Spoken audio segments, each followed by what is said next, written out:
War once depended on steel and blood, until intelligence itself became the deadliest weapon.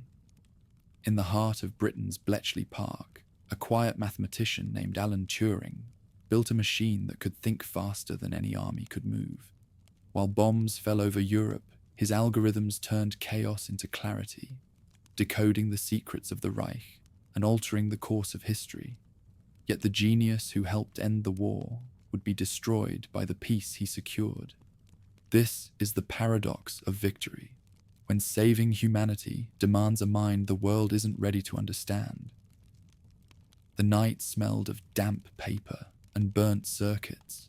In a small attic above the Oxfordshire countryside, the hum of electricity mingled with the whisper of rain against the windows. The man at the desk adjusted his spectacles, leaned closer to the lamp, and turned the wheel of a peculiar machine. Its keys clacked like the teeth of a clock devouring time. He pressed one key, then another. The bulbs flashed in random sequence, meaningless symbols dancing across the panel. Behind the steady tapping came the faint throb of engines, generators spinning through the darkness of war. Outside, Britain was still burning. London's rooftops glowed in the distance, a reflection of the fires left by the Luftwaffe. Every night, the same ritual unfolded. The sirens, the blackouts, the explosions, and then the silence, broken only by the coded music of Morse. Yet in that room, surrounded by wires and charts, another war was being fought. A war of minds against a machine that had no soul but infinite logic. Would you have trusted numbers more than men if both could mean survival? The device before him had been born long before the bombs. Its story began not in war rooms, but in laboratories, in the restless peace that followed the first great cataclysm.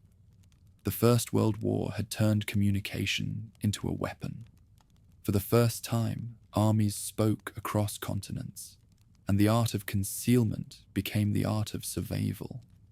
Messages were disguised, shuffled, and disguised again until they could pass through the air unseen. But men remained fallible. Human ciphers could be guessed, and paper codes could be stolen. In the early 1920s, a German engineer named Arthur Scherbius sought to replace fallibility with machinery. He believed that secrecy could be built from metal and current, that a language could be hidden not by imagination, but by mathematics. He invented a typewriter that lied. When one pressed an A Z might appear, and the next time, something else entirely. Inside were 3 rotors, each carrying 26 contacts wired in tangled sequence. Every keystroke rotated them, altering the electrical path and creating a new letter every instant. With each turn, the world of sense dissolved further into chaos. Its name, Enigma, would prove prophetic. The machine was marketed to bankers, diplomats, and shipping companies. A decade later, it belonged to the German military. By the mid-1930s, its whirring rotors had become the pulse of the Reich's ambitions. Every command from Berlin, every report from the front traveled through it, transformed into streams of letters no enemy could understand. The Germans believed no one ever would. There were 150 million possible settings, a number large enough to inspire worship. Enigma was not only a cipher, it was faith disguised as engineering. While Europe rebuilt its illusions of peace, a few men began to listen. Poland, reborn from the wreckage of empires, stood at the fault line between 2 storms. To its east, the Soviet Union watched and waited. To its west, a rearming Germany murmured of destiny. Between them lay a country with few tanks, but many mathematicians. In Warsaw, inside the Bureau Ciphered, or Cipher Bureau, officers understood that radio waves carried more than propaganda. They carried the blueprints of invasion. The Bureau's director, Major Guido Langer, realized that this new German encryption machine would decide Poland's survival. He began recruiting not soldiers, but students, young men who could see structure in chaos. Among them was Marian Rejewski, a quiet, unassuming graduate from Poznan University who spoke little but saw deeply. His professors called him the mind that never loses its thread. By 1932, he sat before a pile of intercepted messages, pages of gibberish that had defeated France and Britain alike. The British had abandoned the problem, calling it impossible. The French had no one to attempt it. Poland had one mathematician who believed that impossibility was only a question of logic. Rejewski approached the Enigma as a mathematician might approach an equation. If each substitution followed a pattern, and each pattern changed according to mechanical rhythm, then the problem was not linguistic but algebraic. He turned to group theory, a discipline so abstract that even most mathematicians barely understood it. Through its symbols, he built an invisible model of the machine, a language of cycles and transformations that could describe its inner workings. But intuition alone was not enough. The Poles lacked the wiring of the actual Enigma. Their deductions were trapped behind the veil of secrecy. Then fate sent them a traitor. In 1931, a German army clerk named Hans Thilo Schmidt sold classified Enigma documents to the French Secret Service. The French did not know what to do with them. They passed copies to Warsaw. There, Rejewski laid the diagrams beside his equations and understood that the pieces fit. In a few weeks, he reconstructed the Enigma's internal wiring purely through deduction. It was the most extraordinary cryptographic feat in modern history, achieved not by nations, but by 3 men in their 20s. Together with colleagues Jerzy Rożycki and Henryk Zygalski, Rejewski built a Polish Enigma from scratch and watched, astonished, as the lamps began to spell sense from chaos. By 1933, they could read German military messages almost as soon as they were sent. The unbreakable code was broken. For 7 years, they read the Reich in secret. Every new procedure forced them to adapt, every new rota to recalculate. They built mechanical aids, punched cards, and a device they called the Bomber Cryptologiczna, an automated machine that mimicked the logic of the German device. But as the decade darkened, their success became a burden. Poland stood alone between 2 powers that would soon erase it from the map, and its cryptologists knew that their victory would die with them unless it could be passed on. By the summer of 1939, the signals in the air had grown frantic. German orders swarmed across the ether like insects before rain. The Cipher Bureau could still read them, but the rhythm had changed. Something vast was coming. On July 25th, deep in a forest near Warsaw, Polish officers met secretly with British and French intelligence. They opened wooden crates and revealed their secret, complete replicas of the Enigma machine, built from logic and desperation. The British delegation was stunned. The Poles had achieved in silence what their own experts had called impossible. 6 weeks later, the world ended. German tanks crossed the Vistula. Warsaw fell. The Cipher Bureau fled south carrying what fragments of their work they could. Some escaped to France under false names, others vanished in exile. Yet the knowledge survived. The flame they carried, equations, methods, designs, would ignite again in England, in a quiet mansion known only by a letter, X. The man in the attic, years later, would inherit that flame. He would study the Polish diagrams, examine the gears, and imagine a new kind of intelligence, one that could think faster than any human. His name was Alan Turing, though that part of the story had not yet begun. For now, the machine still ruled. Its rotors turned endlessly across Europe, spelling orders that sealed the fate of nations. Every assault, every invasion, every death convoy began as a pattern of light on an Enigma keyboard. Each time an operator pressed a key, history changed by a single letter. And somewhere beyond the reach of gunfire, unseen listeners strained to hear what the enemy was saying, and wondered if numbers alone could stop a war. The codebreakers of Warsaw vanished with the city's light. When the first German shells fell in September 1939, the Cipher Bureau packed its machines into wooden crates, loaded them onto trucks, and drove south through fields already on fire. Behind them, the air pulsed with their own intercepted frequencies, the voices of armies closing in. By the time the last train left the capital, the Bureau no longer existed. Its mathematicians crossed into Romania under false passports, carrying nothing but notebooks filled with equations and the memory of a secret that had outlived their country. In France, the survivors regrouped under the name PC Bruno, hidden among the forests near Paris. There, in drafty villas and makeshift sheds, they tried to rebuild what Warsaw had lost. German ciphers still filled the air, but the signals had changed. New plugboard settings, extra rotors, and unfamiliar call signs blurred the pattern. Rejewski and his colleagues began again from nothing, haunted by the sound of the language they could still read in fragments. They worked quietly, while the world above them believed Poland had ceased to think. Britain, meanwhile, was waking to its own isolation. Within weeks of the invasion of Poland, France's frontier trembled and the North Sea convoys burned. The British government, which had dismissed the Enigma problem for nearly a decade, suddenly faced an enemy whose every movement was orchestrated by invisible command. The nation's fate, Churchill would later admit, now depended on what we could not hear.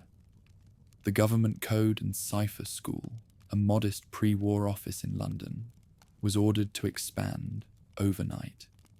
Its director, Alistair Denniston, understood that traditional cryptography would not survive this conflict. The age of language experts was ending. The war demanded mathematicians. A country built on industry and empire would now rely on abstraction and intuition. In the winter of 1938, before the shooting began, Denniston had already scouted an unlikely headquarters, an estate 50 miles north of London, surrounded by quiet farmland and fog.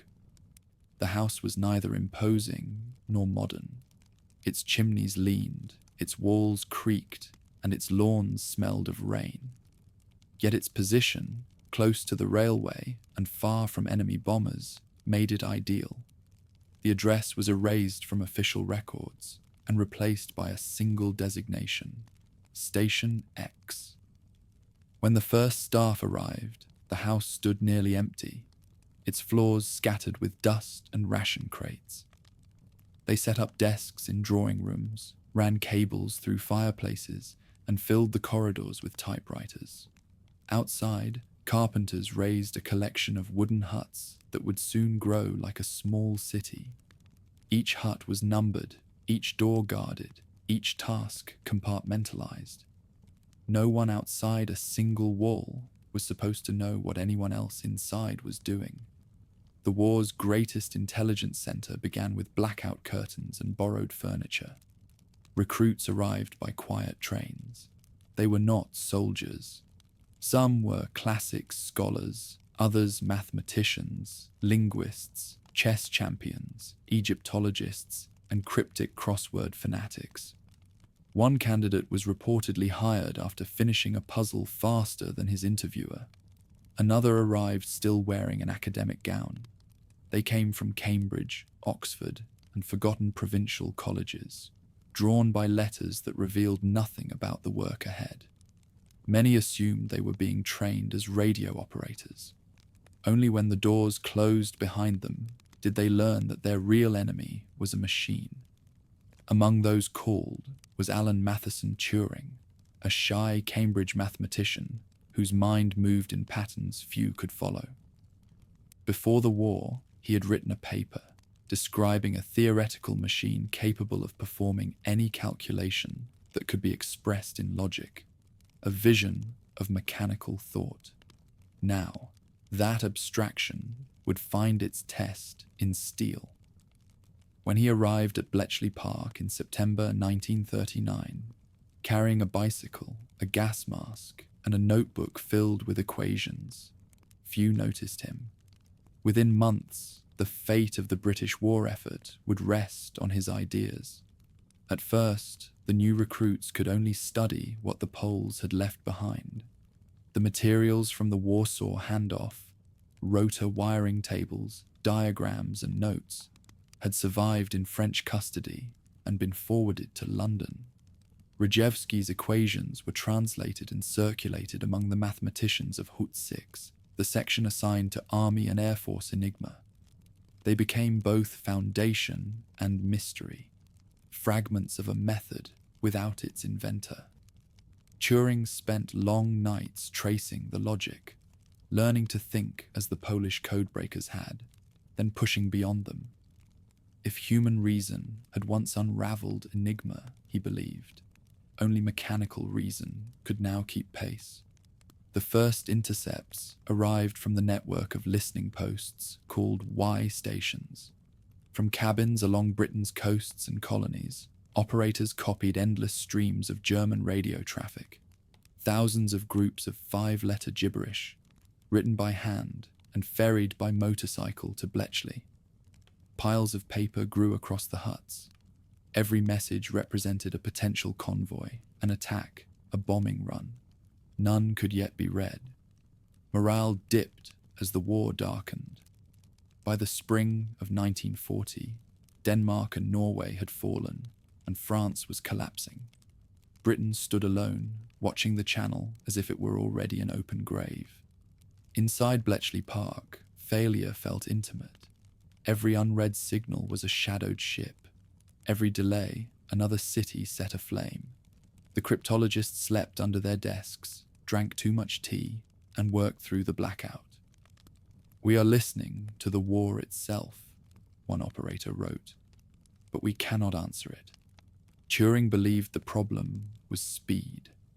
Human analysis could never traverse the astronomical combinations of Enigma's rotors before the Germans changed their settings each dawn.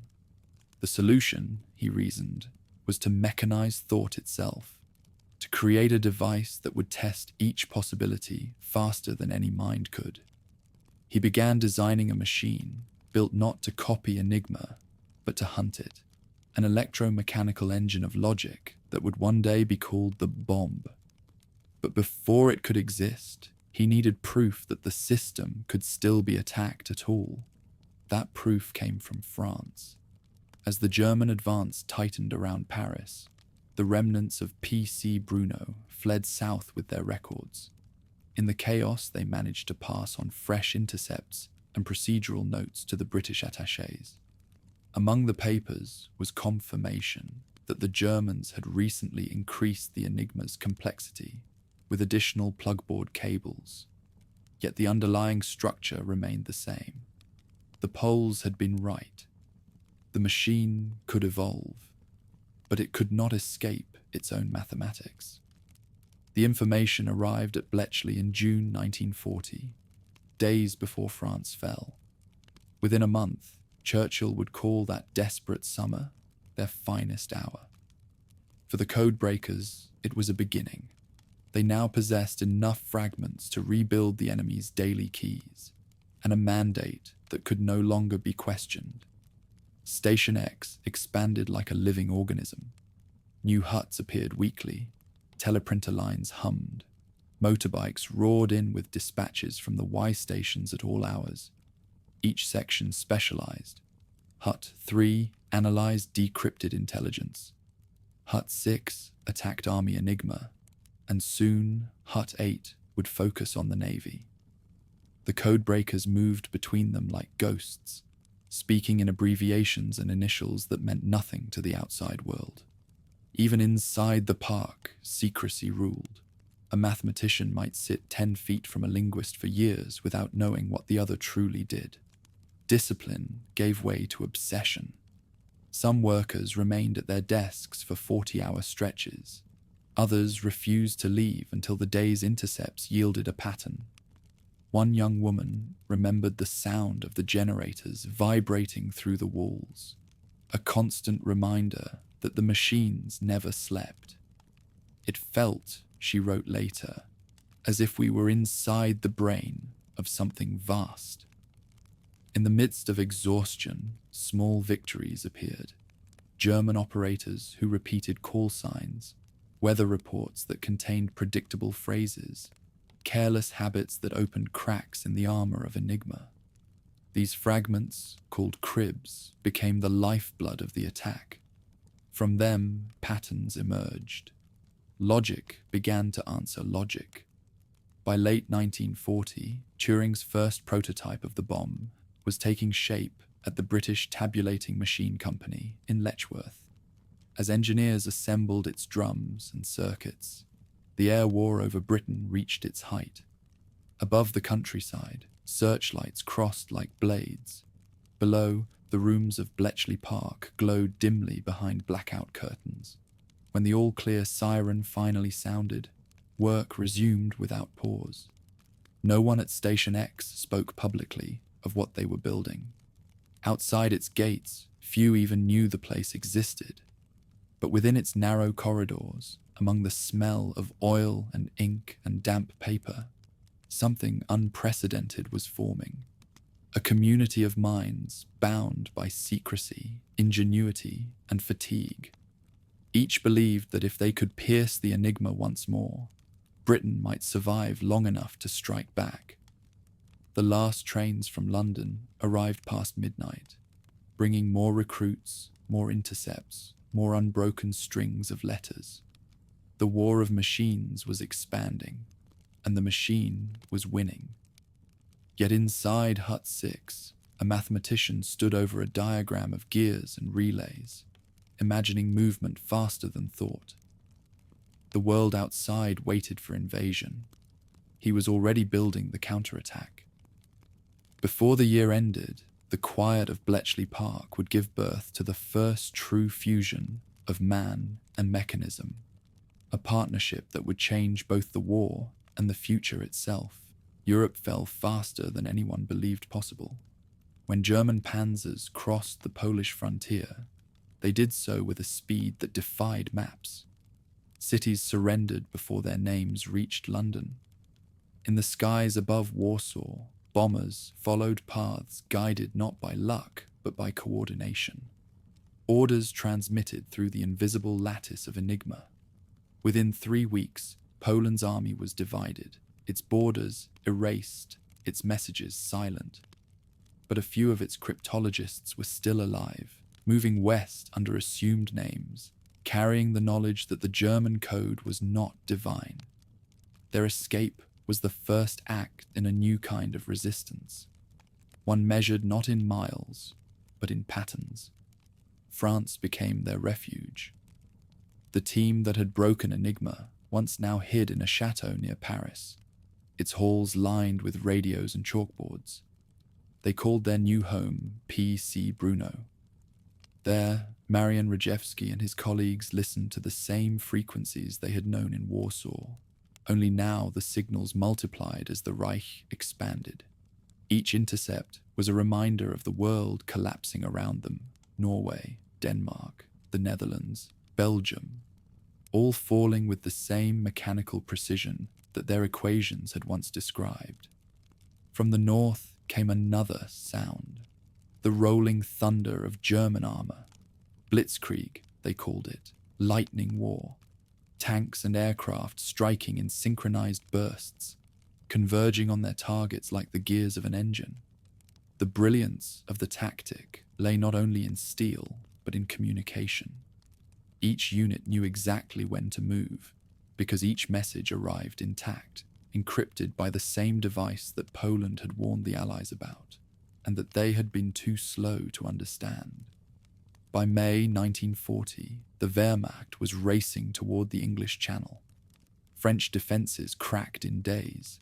British soldiers fled to Dunkirk, leaving their equipment in the sand.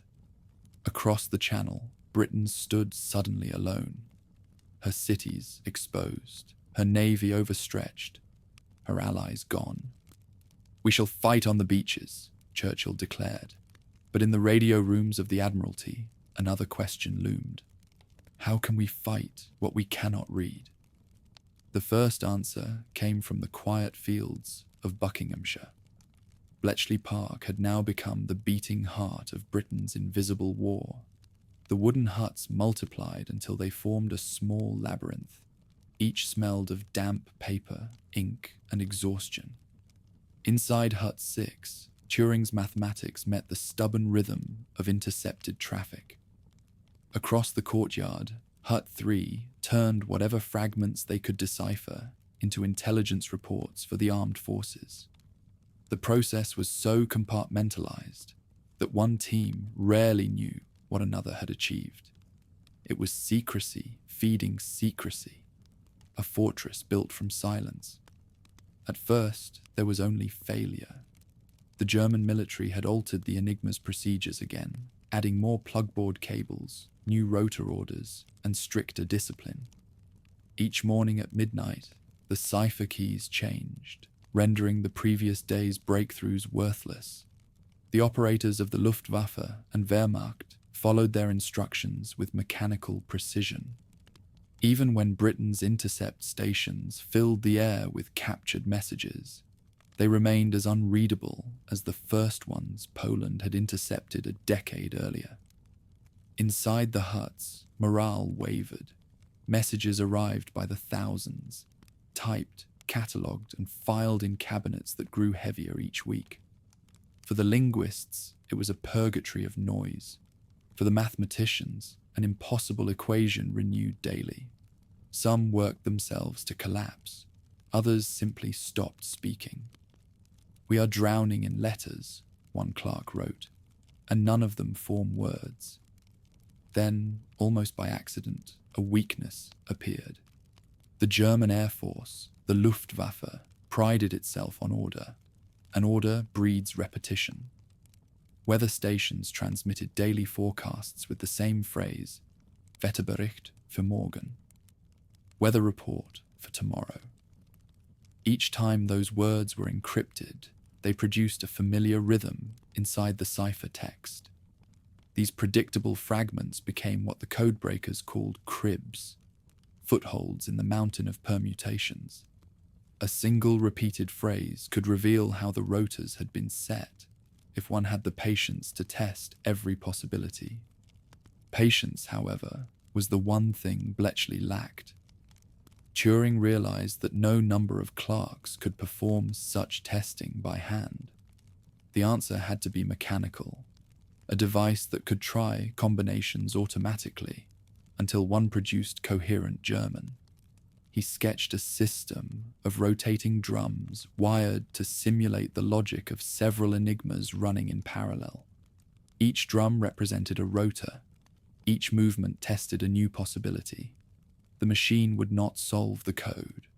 It would eliminate impossibilities until only truth remained. He called his design the bomb. To build it, the government turned to the British Tabulating Machine Company in Letchworth, where engineers who had once manufactured accounting devices now began crafting the engine of logic. Under the supervision of Harold Keane and Gordon Welchman, Turing's theoretical sketches became rows of metal cylinders, wires, and switches, each whirring in sync like an orchestra of precision. When activated, the bomb's drums spun through thousands of combinations each minute, searching for the narrow thread of coherence within chaos. As Turing's invention took form, the war outside reached its most perilous point. German bombers crossed the Channel nightly, turning London into a furnace. From their rooftops, civilians watched the sky ripple with flak while beneath them. In basements and shelters, Radios whispered the Morse chatter of Luftwaffe coordination. In those same nights, Bletchley Park's generators hummed without pause. The battle for the city above was mirrored by the battle of signals below. Through that summer, Britain's darkest, the park became a nation in miniature. The Women's Royal Naval Service, known as the Wrens, joined by the hundreds, operating typewriters and sorting intercepts. University professors worked beside teenage typists. Cryptographers who had never handled a weapon now found themselves in charge of intelligence that could decide where ships would sail and where men would die. The strain was immense, the secrecy absolute. Even spouses were forbidden to know what was done inside the gates. Each success, when it came, was fleeting. Occasionally, a careless German operator reused a key or sent a message twice. From these mistakes came small victories. A fragment decoded here, a call sign there. Enough to predict a raid or save a convoy. Yet for every triumph, there were thousands of failures. The codebreakers learned to measure their days not by hours, but by clues. Every pattern discovered was a heartbeat of progress. Meanwhile, the remnants of the Polish Bureau had made their way to Vichy, France, continuing their work in secrecy. They built small laboratories under the codename Cadix, operating under constant threat of arrest. Communication with Britain was dangerous, but not impossible. Through intermediaries, the Poles confirmed that their methods still held value, though the Enigma had evolved beyond what they could access. In London, Turing and Denniston quietly ensured that these early pioneers would not be forgotten. Without them, none of this would have existed. By late 1940, the first bombes began to run. Their noise filled an entire hall, a metallic thunder of rotating drums and relays. Operators monitored the readouts, waiting for the moment when the machine stopped and a lamp flickered, signaling a possible key. Sometimes it took hours, sometimes minutes. Sometimes the day ended in silence. Yet the sound of the bomb itself was victory, proof that human thought could be multiplied by motion. As winter settled over the English countryside, the results began to arrive in fragments. Luftwaffe communications, once unreadable, started to yield sentences. Messages from bomber groups revealed weather reports, coordinates, and timetables. Though the decryption was incomplete and delayed, it gave the Royal Air Force its first glimpse into the rhythm of enemy attacks. The men in the skies rarely knew it, but the patterns guiding their defenses were born from the glow of the lamps inside Bletchley Park. Outside, the war still looked hopeless. Europe belonged to Hitler, and the Atlantic had become a graveyard of ships. Yet for the first time, Britain possessed a secret as powerful as the enemy's confidence, a way to listen. The balance of intelligence had begun to shift, not enough to end the war, but enough to believe it could be ended. Bletchley Park's workers were forbidden celebration. Each morning at midnight, the Germans changed their keys, and the race began again. The victories of yesterday became useless at dawn. Still they worked through the drone of the generators and the tremor of air raid sirens, convinced that if they could break the code faster, they might shorten the night.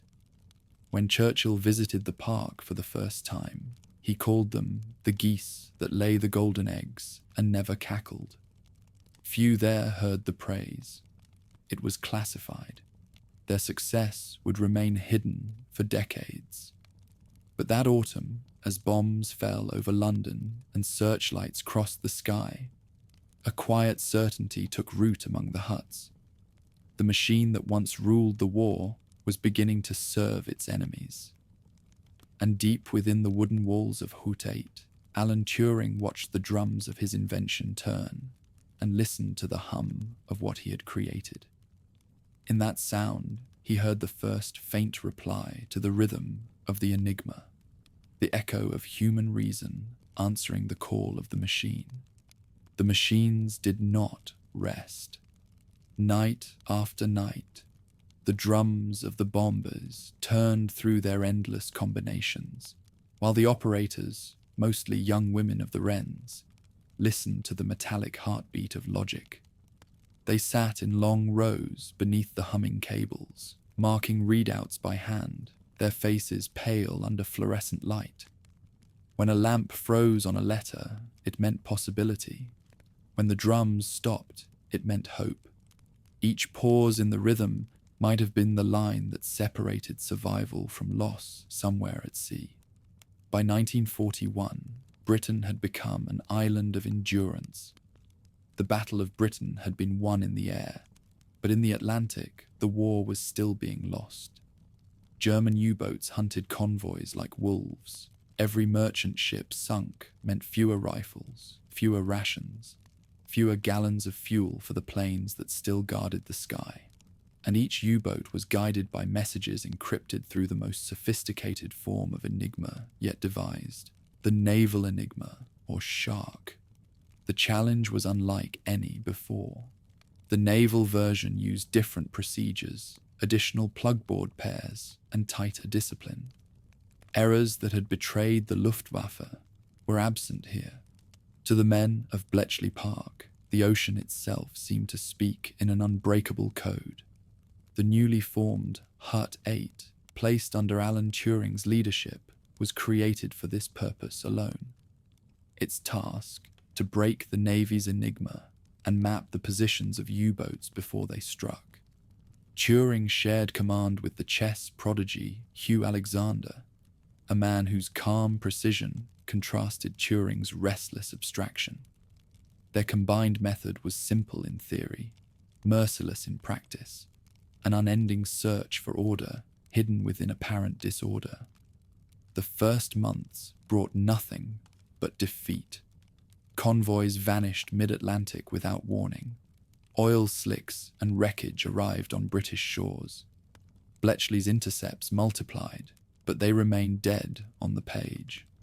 Even the bombs struggled. The added naval rotors produced billions more possibilities, and the machine could not search them fast enough.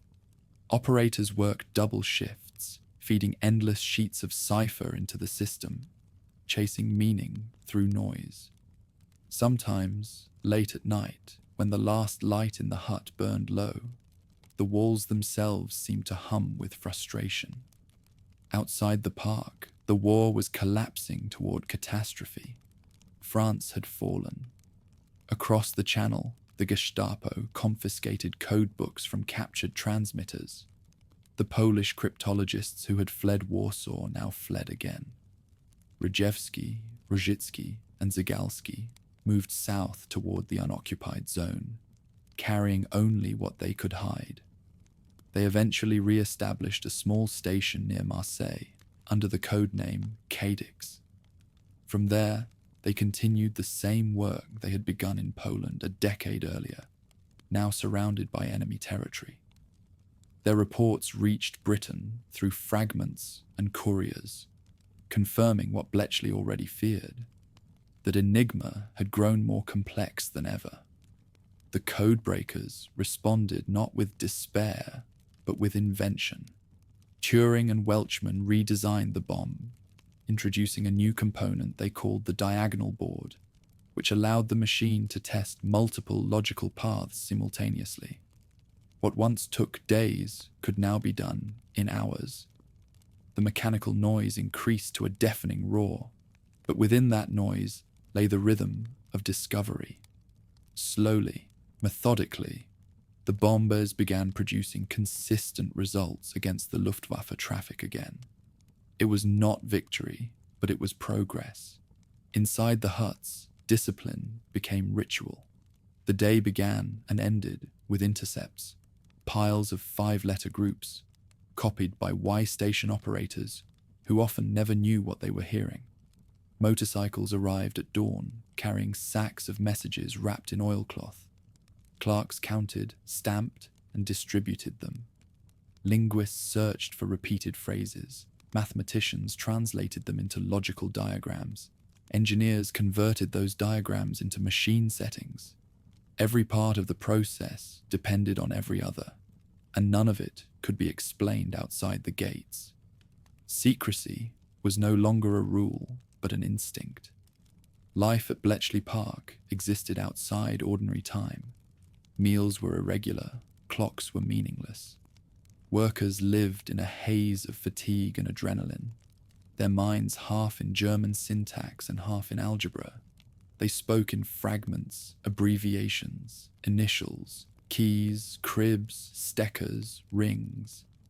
Each night, when they left their huts, the blackout covered the park in silence, except for the low, constant hum of the generators. To anyone passing by, it was just another estate swallowed by war. To those within, it was the mind of Britain itself, thinking faster each day. Turing remained an enigma to his colleagues. He cycled to work with his trousers clipped by paper clips and his gas mask strapped on during pollen season. He drank mugs of tea balanced on circuit boards and, more often than not, forgot to speak during meals.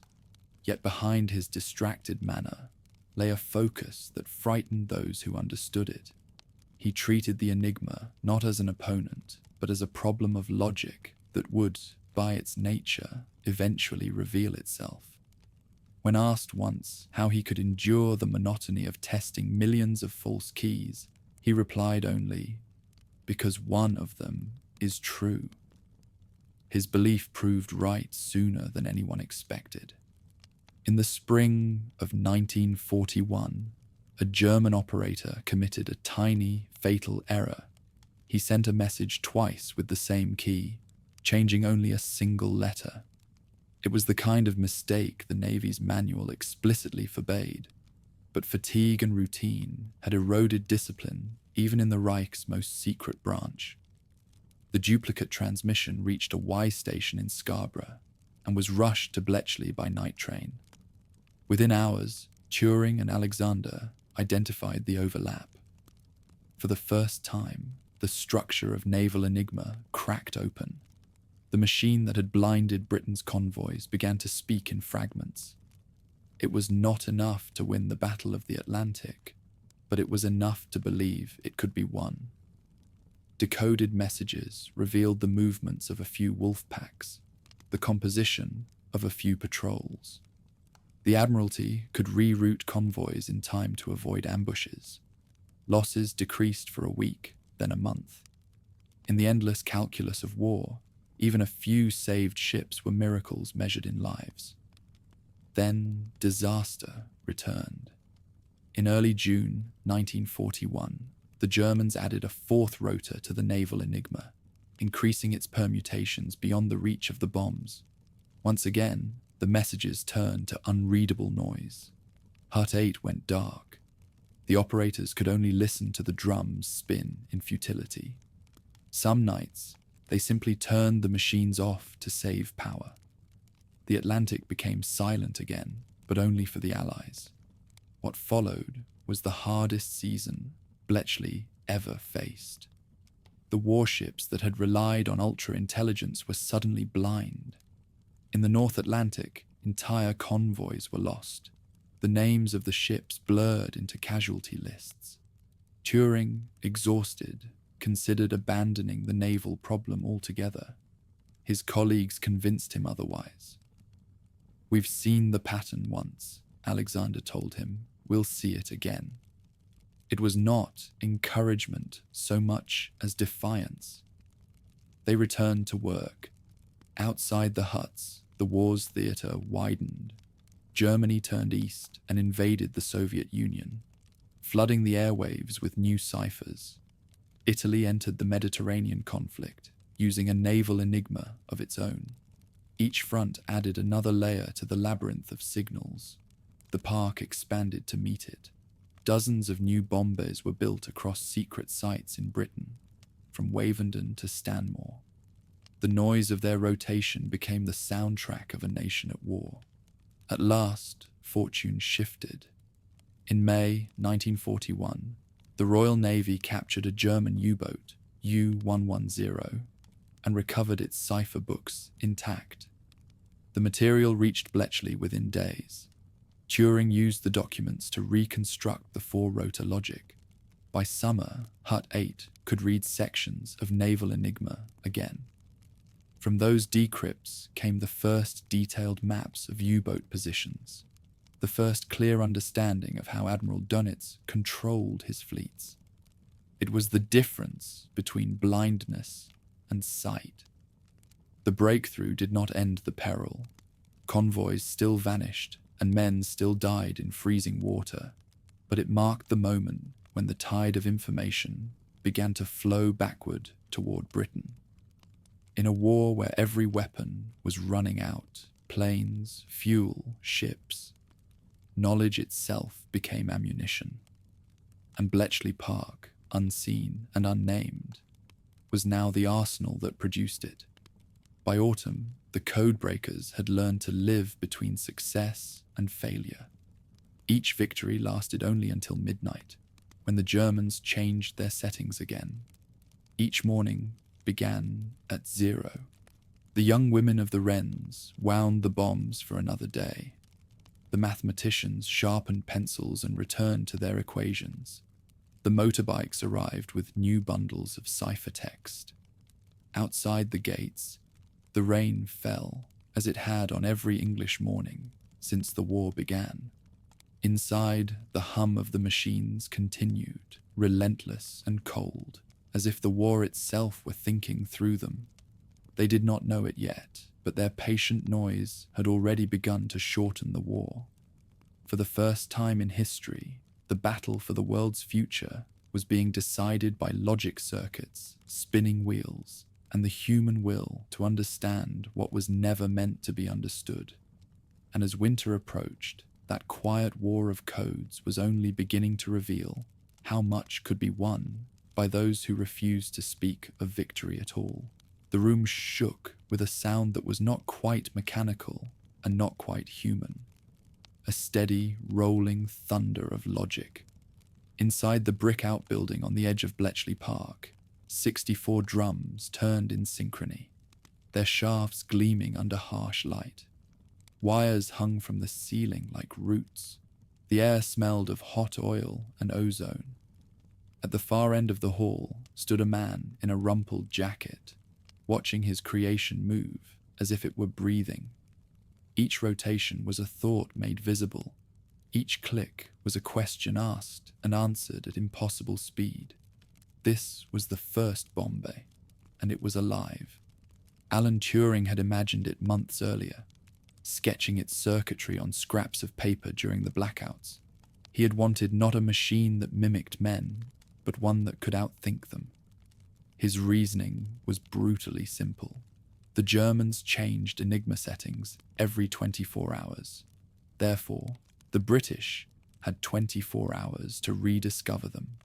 No team of human analysts could test the 10 quadrillion possible combinations before the clock struck midnight. Only a machine could compress days into hours. Only a machine could learn to think in rhythm with war. The logic of the bomb was not deduction, but elimination. Instead of searching for the right answer, it searched for all the wrong ones and discarded them. What remained, however improbable, had to be true. Each rotation of the drums simulated dozens of Enigma machines running side by side, checking possible rotor orders against a chosen crib, a word or phrase suspected to appear in a message. When the electrical circuits aligned without contradiction, the machine stopped. A lamp glowed. Somewhere in the chaos of signals, the pattern had been found. The first time the bomb halted successfully, the operators burst into applause. They were young wrens, barely out of school, hands blackened with graphite from note-taking. They worked 12-hour shifts in windowless rooms, their ears dulled by the constant metallic hum. Yet when the lamp lit, they felt as if they had heard the enemy speak. Turing's triumph, however, was not solitary. Gordon Welchman, a mathematician from Cambridge, studied the bomb's schematics and proposed an addition that would double its efficiency, the diagonal board. By linking equivalent logical positions across the circuits, the machine could rule out contradictions faster, accelerating the search by orders of magnitude. It was a small wooden panel studded with brass plugs, an object of almost monastic simplicity. But it transformed the bomb from a clever idea into a weapon.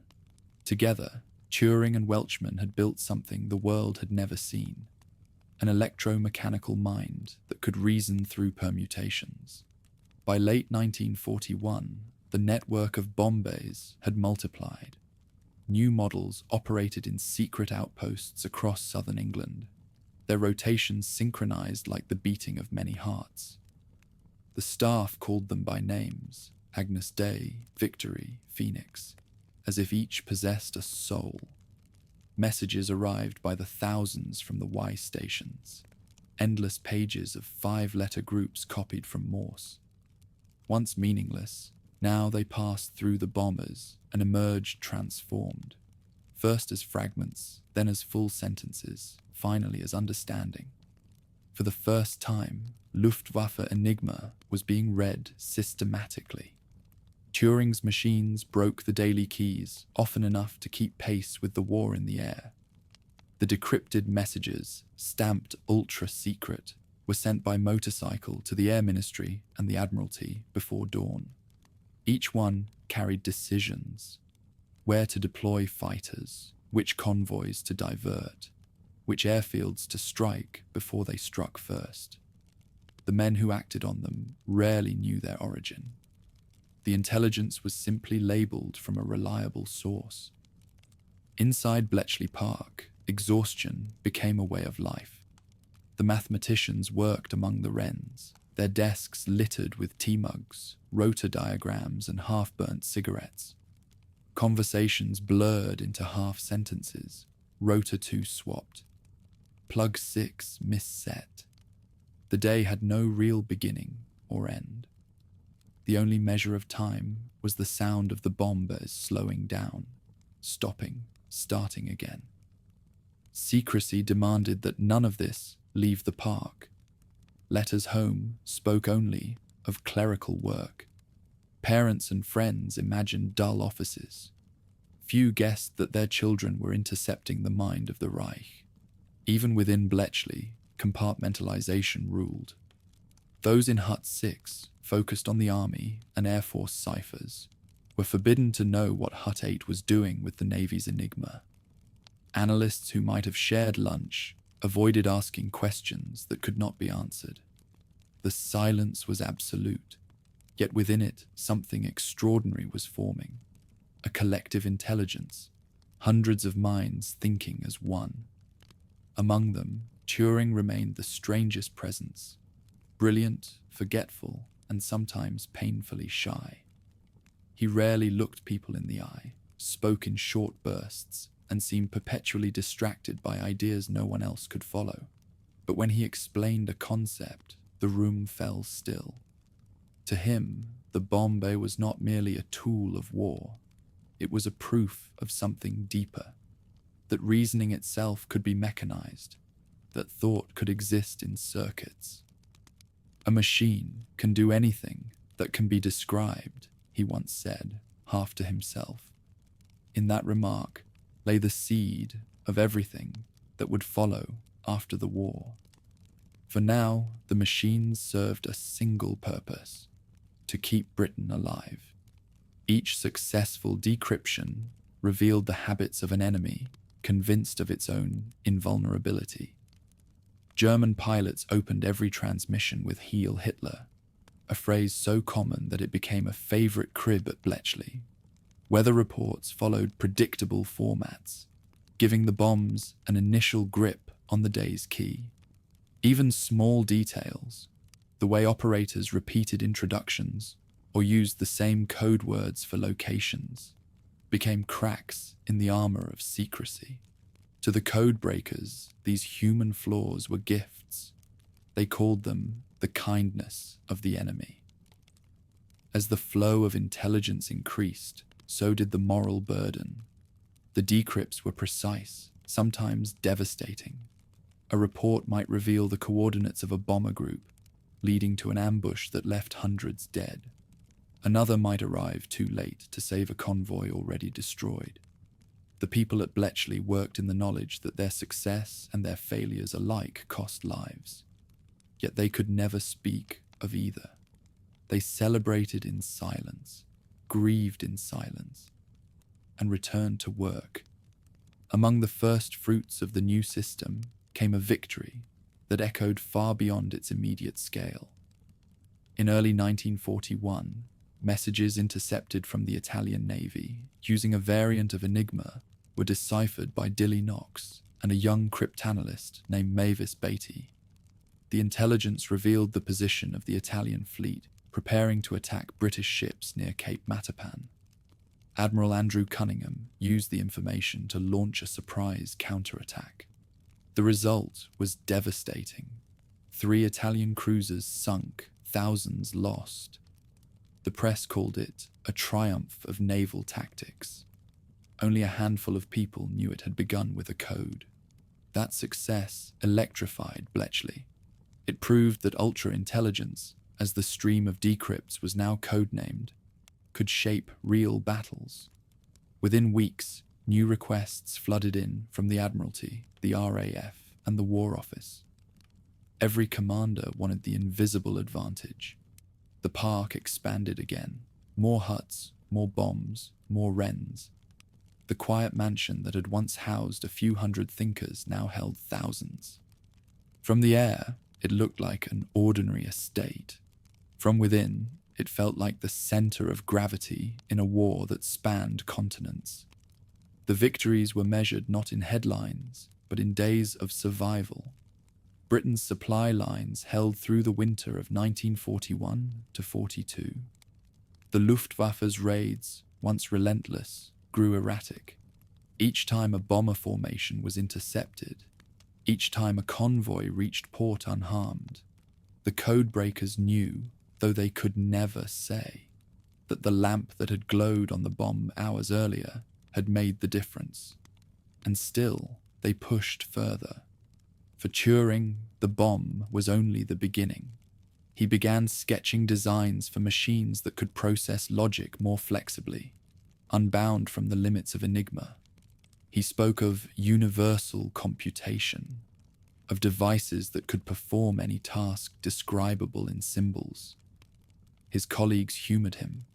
The war was too immediate to think of futures. Yet the idea lingered, like an afterimage of the lamp that flickered when the right answer appeared. Outside Bletchley Park, the war was changing shape. Hitler turned his armies east toward Russia. Japan gathered in the Pacific. The world widened, and so did the field of signals. But within the English countryside, among the hum of relays and the smell of burning dust, a small group of men and women had done something unprecedented. They had taught a machine to reason, and in doing so had proven that thought itself could be a weapon. When the bombers' drums slowed at dawn, Turing sometimes remained alone, listening to the last clicks echo through the hall. To others, it was only a machine winding down. To him, it was something closer to a heartbeat. Beyond the walls, bombers crossed the sky toward distant cities. The lights of Bletchley glowed dimly against the blackout. The war would go on, but now, at last, there was a rhythm answering back. The pulse of human logic keeping time with history. By 1942, Bletchley Park had become a city disguised as a secret. The lawns where officers once took photographs were now buried under huts, telephone lines, and generators that never slept. Even the trees seemed to hum. The park's expansion mirrored the war's own transformation. From a contest of armies to a contest of systems. In a conflict that spanned oceans, the victors would not be the strongest, but the fastest to think. The bombers were multiplying faster than anyone had imagined. What began as a handful of prototypes had become an industrial project. New machines appeared weekly, each larger and louder than the last. They filled outbuildings, garages, and abandoned cinemas across Britain. Their wiring consumed copper by the mile. Their drums turned day and night, spitting out keys and possibilities. Operators learned to interpret the rhythm by sound alone. A steady whir for searching, a sharp click for stopping.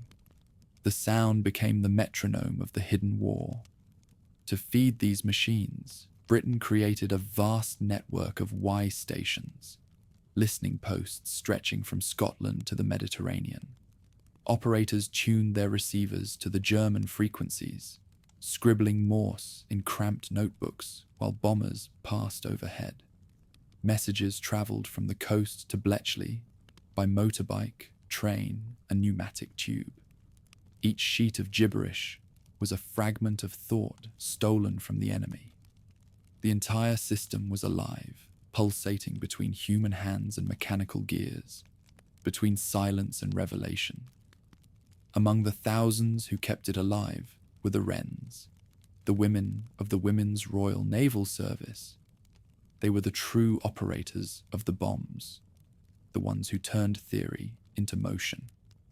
In dimly lit halls, they tended the machines in shifts that lasted 12 hours or more, adjusting switches, recording stops, changing drums slick with oil. They worked in heat and noise, often without knowing what the machines were doing or why it mattered. Yet they understood one thing. When the bomb halted, lives were being saved somewhere far away. The rhythm of Bletchley's days no longer followed the calendar of the outside world. It followed the German midnight. At each dawn, the enemy changed his keys, and the chase began anew. The park woke before sunrise. Messages arrived before breakfast. Tea cooled beside stacks of intercepts. Pencils dulled and snapped. The air smelled of carbon and fatigue. Breakthroughs came suddenly and vanished as quickly. A week of success, followed by a month of blindness. But the process itself had become the only constant. The park was now a mind of its own, analytical, obsessive, self-correcting. The weight of secrecy pressed harder than the work. No one beyond the perimeter fences could know what happened inside. Husbands, wives, and parents received only the same vague explanations. Clerical service, statistical work, communications analysis. Even those within Bletchley knew little beyond their own hut. To ask a question was to risk security. To speculate was to commit an offence. The result was a kind of institutional solitude. Thousands of people thinking side by side, yet never together. And at the centre of it all, the mind that had built the machines was beginning to strain under its own invention. Alan Turing worked relentlessly. The bombs answered his calculations faster than he had dreamed, yet he felt the limits of the system closing in. Each new rotor added by the Germans erased months of progress. To keep pace, he redesigned the machines again and again, drafting new circuits, new logical shortcuts, new patterns of search. He had become both creator and captive of the mechanism. The hum of the bombers followed him everywhere, a sound he once called the heartbeat of reason. To others, it was the sound of exhaustion. He rarely slept. His colleagues found him at his desk long after midnight, surrounded by papers covered in symbols, the air thick with tobacco and silence. Those who worked beside him remembered his contradictions. Shy yet abrupt, detached yet deeply compassionate. When a Wren operator once fell asleep beside a running bomb bay, he covered her with his coat and kept working. He seemed to inhabit another realm entirely, one where emotion and logic were not opposites but part of the same problem. By the spring of 1942, The machines were delivering intelligence at a scale no one could have predicted. Decrypts arrived hourly, each labeled Ultra and marked with a crimson stamp. They revealed not only troop movements and bombing plans, but fragments of conversation, personal messages, even jokes between operators on the German front. For the first time in history, one side in a war was reading the other's mind almost in real time. Yet this success brought a new dilemma. How much could they act on what they knew? If the Admiralty changed convoy routes too often, the Germans might suspect that Enigma was compromised. If the RAF intercepted a formation every time a message revealed its target, the enemy would sense a leak. Intelligence had to be used sparingly, invisibly. The hardest task of all was to do nothing when doing nothing meant lives lost. Bletchley Park became not only the world's greatest producer of knowledge, but its most disciplined suppressor. Victory depended on silence. The moral strain was heavy, especially on those who saw the decrypted messages firsthand. Some revealed the sinking of ships whose crews were known by name. Others contained lists of captured resistance members or orders for executions in occupied Europe. The analysts read them, translated them, filed them, and went back to work. Their only solace was the belief that every code broken might shorten the war, that every day saved could mean thousands spared. Turing carried that weight more privately than most. He once told a colleague that the moral logic of war was the same as the logic of code breaking. You can't see the whole picture, only what the pattern allows. To him, the tragedy was part of the system. His machines did not distinguish between messages of victory or despair. They simply sought truth. In that impartiality, he found both purpose and loneliness. Yet the results were undeniable. Through 1942, the Luftwaffe's coordination faltered. German bombing raids grew less precise, their supply lines thinner. The intelligence born in Hut 6 began to reach the field fast enough to matter. In North Africa, British commanders received decoded German signals revealing the plans of Erwin Rommel, the Desert Fox. Convoys were rerouted, ambushes prepared, attacks repelled. The Desert War began to turn, quietly, invisibly, under the guidance of minds that the soldiers at the front would never meet. Every triumph inside Bletchley was followed by another wave of work. The flow of intercepts doubled as the Allies advanced. More bombs were ordered, one every few weeks. The British Tabulating Machine Company worked around the clock, its engineers now as secret as the cryptologists themselves. The line between science and warfare had vanished completely. Britain was building an empire of logic. Among the newcomers to the park was Joan Clark, a mathematician who quickly proved one of Turing's few equals in pure reasoning. Together, they analyzed the structure of naval Enigma, identifying recurring patterns in the key tables. Their collaboration was intense, sometimes wordless, always brilliant. Clark's intuition complemented Turing's precision. Where he saw formulae, she saw rhythm. Together they found new ways to anticipate the German key changes before midnight, cutting hours off each day's race. The friendship between them grew into mutual affection, though Turing, bound by secrets of his own, could never explain the distance that followed. Through that year, the park became a place of paradox. It was both mechanical and human, driven by reason and haunted by emotion. In the glow of the machines, people fell in love, argued, broke down, and began again. Every day ended the same way. The clocks striking 12, the Germans resetting their ciphers, the bombers starting over from zero. For all their intellect, the codebreakers lived in repetition, their victories erased nightly, their work rewritten by dawn. Outside, the world began to sense change. Convoys reached Britain more safely. The air raids grew less frequent. Churchill, reading the ultra summaries each morning, called the intelligence the golden eggs. He never mentioned the geese who laid them. The public, unaware of their existence, simply believed in luck, in courage, in the will of a nation that refused to yield. Within the park, they called it something else, discipline of the impossible. Each day demanded faith in logic, in machinery, in the idea that reason itself could be moral. It was an idea that had saved Britain once and would soon begin to save the world. For Turing, the path forward was already shifting. The bomb bay had proven that machines could think mechanically. Now he wondered if they could think creatively. As 1943 approached, with new allies arriving from America and the war tilting toward offense, he began drafting a report titled The Logical Basis of Intelligence. Its ideas belonged to no army, no nation.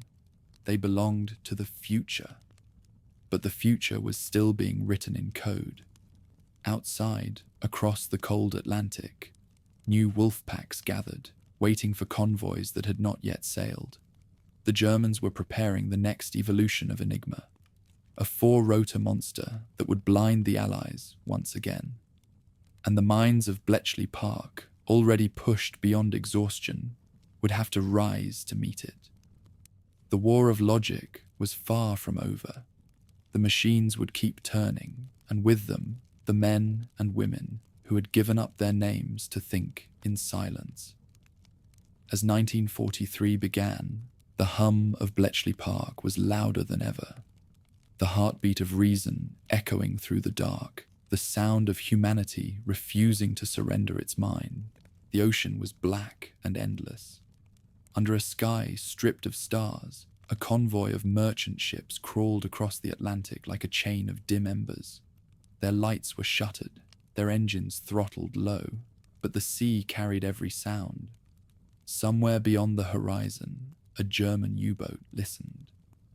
In its cramped control room, the operator leaned over a transmitter, typing out a burst of coded letters that flashed through the ether, 5 at a time, sharp and cold. The machine before him clattered, its rotors turning with the assurance of invincibility. The Enigma's message left no trace on the water, only silence, and then torpedoes. By dawn, the sea was burning. For Britain, 1942 brought no comfort. The Battle of the Atlantic had become the longest, most merciless campaign of the war. Every week, convoys vanished into fog and fire. Every day, the Admiralty's losses grew heavier. Supplies from America arrived only if they survived the 3,000 miles of water, patrolled by Admiral Karl Dunitz's U-boats, the wolf packs. These submarines hunted in coordinated groups, communicating by radio and attacking in waves. Their success depended on secrecy, and secrecy depended on Enigma. Bletchley Park had once kept pace with the ciphers, but that spring the rhythm stopped. The Germans had changed the game again. The new four-rotor Enigma, introduced to the Navy's communications in early 1942, shattered the Allied advantage overnight. The additional rotor added 26 times the number of possible combinations, pushing the machine's permutations beyond what the bombs could reach in a single day. Overnight, the lights inside Hut 8 went dark. The codebreakers could still intercept the messages, but they could no longer read them. For the first time since the war began, Britain was deaf in the Atlantic. The effect was immediate. In March alone, 500,000 tons of Allied shipping went down. Tankers, troop ships, merchant vessels loaded with food and ammunition. Survivors drifted for days in lifeboats while destroyers searched empty seas. From Bletchley Park, there was nothing to send in return. "We can hear them talking," one analyst wrote, "but we can't understand what they're saying." Alan Turing took the failure personally. For months he had pushed the bombs to their mechanical limits, redesigning wiring, inventing shortcuts, calculating new permutations by hand. Now he stood before the silent machines and felt the familiar weight of impossibility settling again.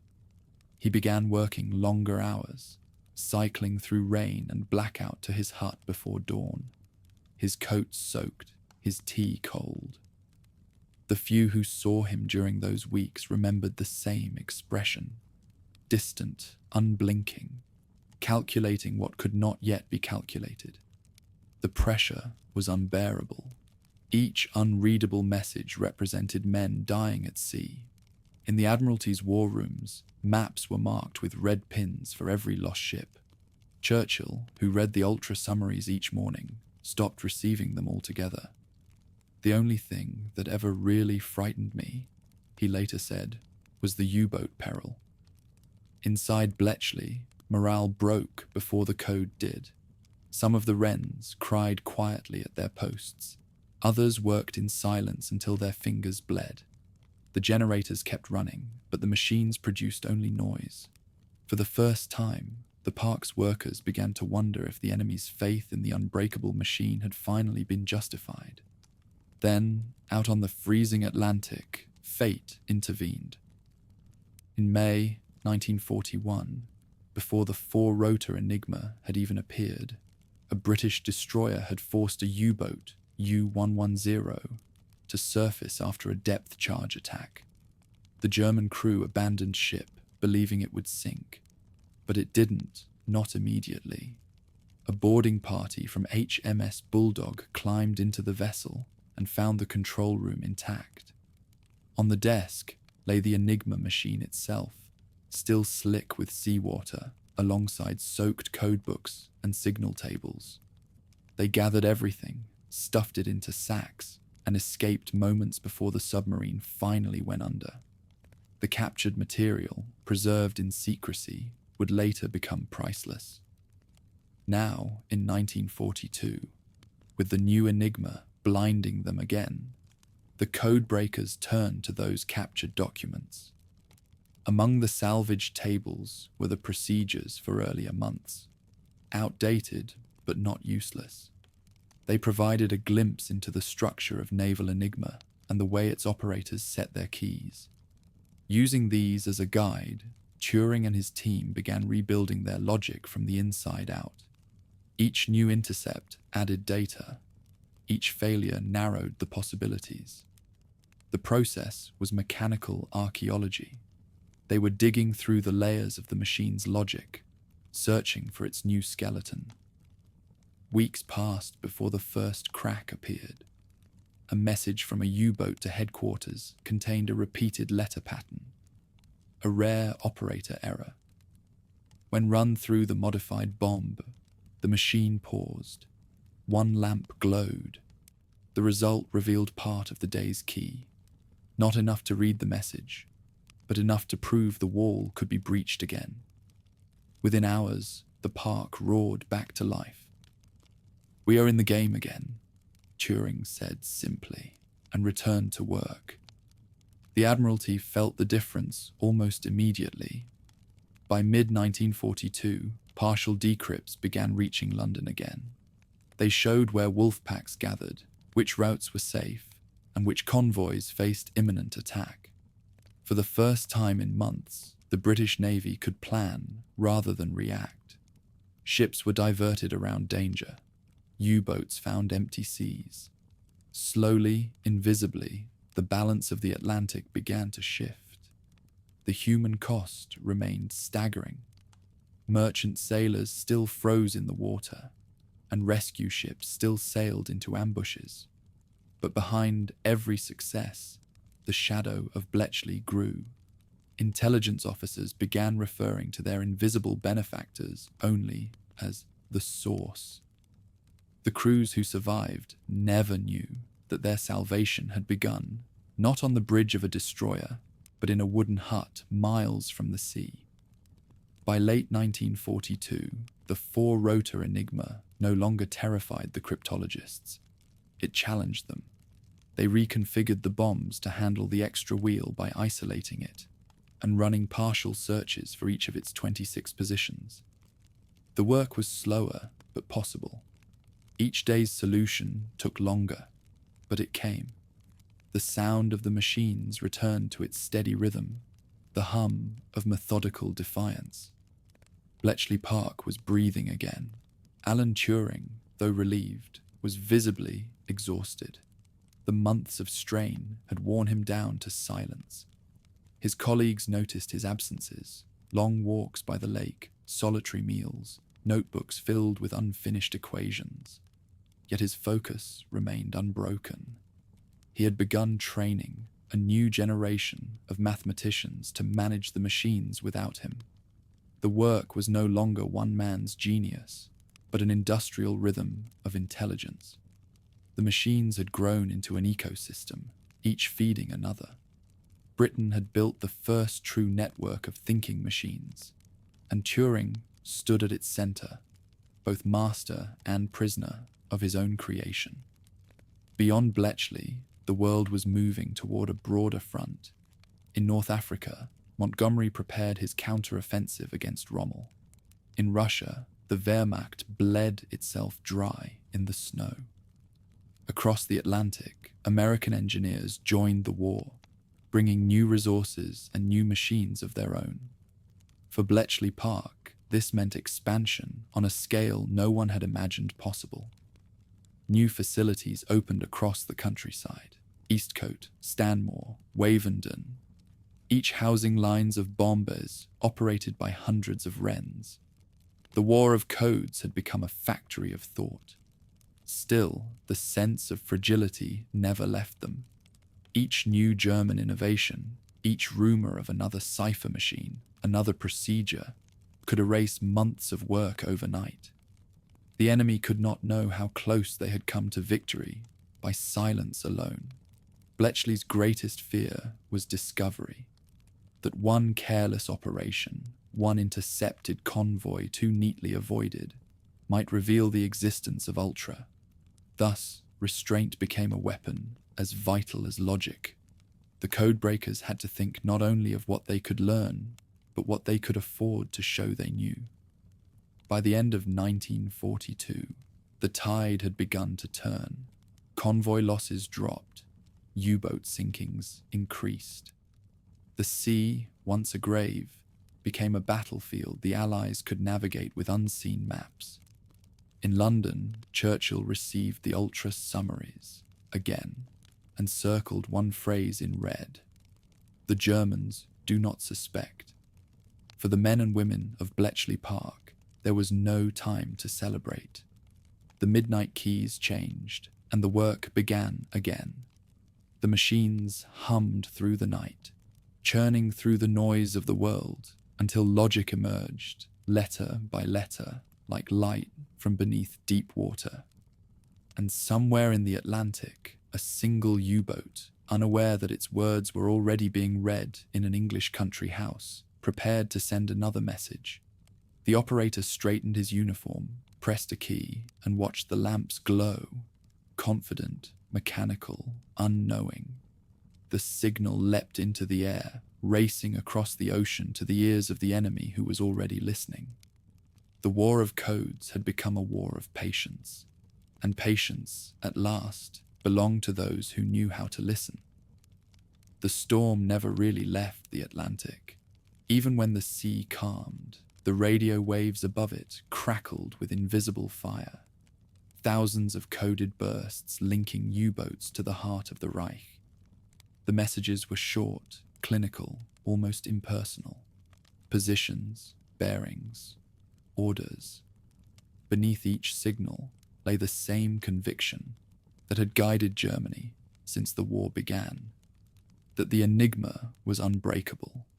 The operators believed it, their admirals believed it, and in that belief, they sailed blind into history. By early 1943, the confidence was beginning to rot. Convoys that should have vanished now arrived safely. Wolf packs that expected easy prey found only empty coordinates. The Germans blamed the weather, luck, even espionage among their allies, but never the machine itself. To admit that Enigma had failed was to admit that the foundation of their war, the logic of command, had been an illusion all along. The truth was worse. The enemy had learned to listen. At Bletchley Park, the victory was measured in silence. Every morning, couriers delivered intercepts from Y stations, stacks of 5-letter groups printed on endless paper rolls. The Wrens sorted, logged, and fed them to the bombs. The machines answered in rhythm, filling the huts with a constant electrical murmur. When a sequence stopped, an operator noted the settings, passed them to a checker, and the message moved up the chain. Within hours, it reached Hut 4, where linguists translated the decrypted text into English. The process had become almost ritual, mechanical yet reverent. Each decoded signal was treated as a small resurrection, something once dead brought back to meaning. What those translations revealed was the anatomy of a dying empire. German commanders complained of shortages, of convoys that slipped away, of submarines sunk without warning. One intercepted message reported that the U-boat U-559 had been lost in the Mediterranean. At the time, no one at Bletchley knew the details. Later, they learned the story, how the destroyer HMS Petard had forced the submarine to the surface, how 2 young sailors, Colin Grazier and Tony Fasson, had dived into the flooding vessel to retrieve codebooks before it sank. They passed the documents up through the hatch to a 3rd seaman before the boat went under, taking both men with it. The papers, still wet, reached Bletchley within days. They contained the daily key settings for the 4-rotor Enigma. The men who had died never knew that they had unlocked the sea. That single act changed the tempo of the entire war. Within weeks, Hut 8 could read naval Enigma almost as quickly as the Army and Air Force ciphers. The convoys, once blind, now sailed guided by intelligence that the enemy did not know existed. The Admiralty began routing ships through corridors of safety invisible on any map. U-boats found themselves ambushed by destroyers waiting in silence. It was the first time the hunters became the hunted. For the men and women of Bletchley Park, it was vindication, but no relief. The work did not lessen, it multiplied. Each new key captured demanded thousands of messages to be read, cross-checked, and analyzed before the day's end.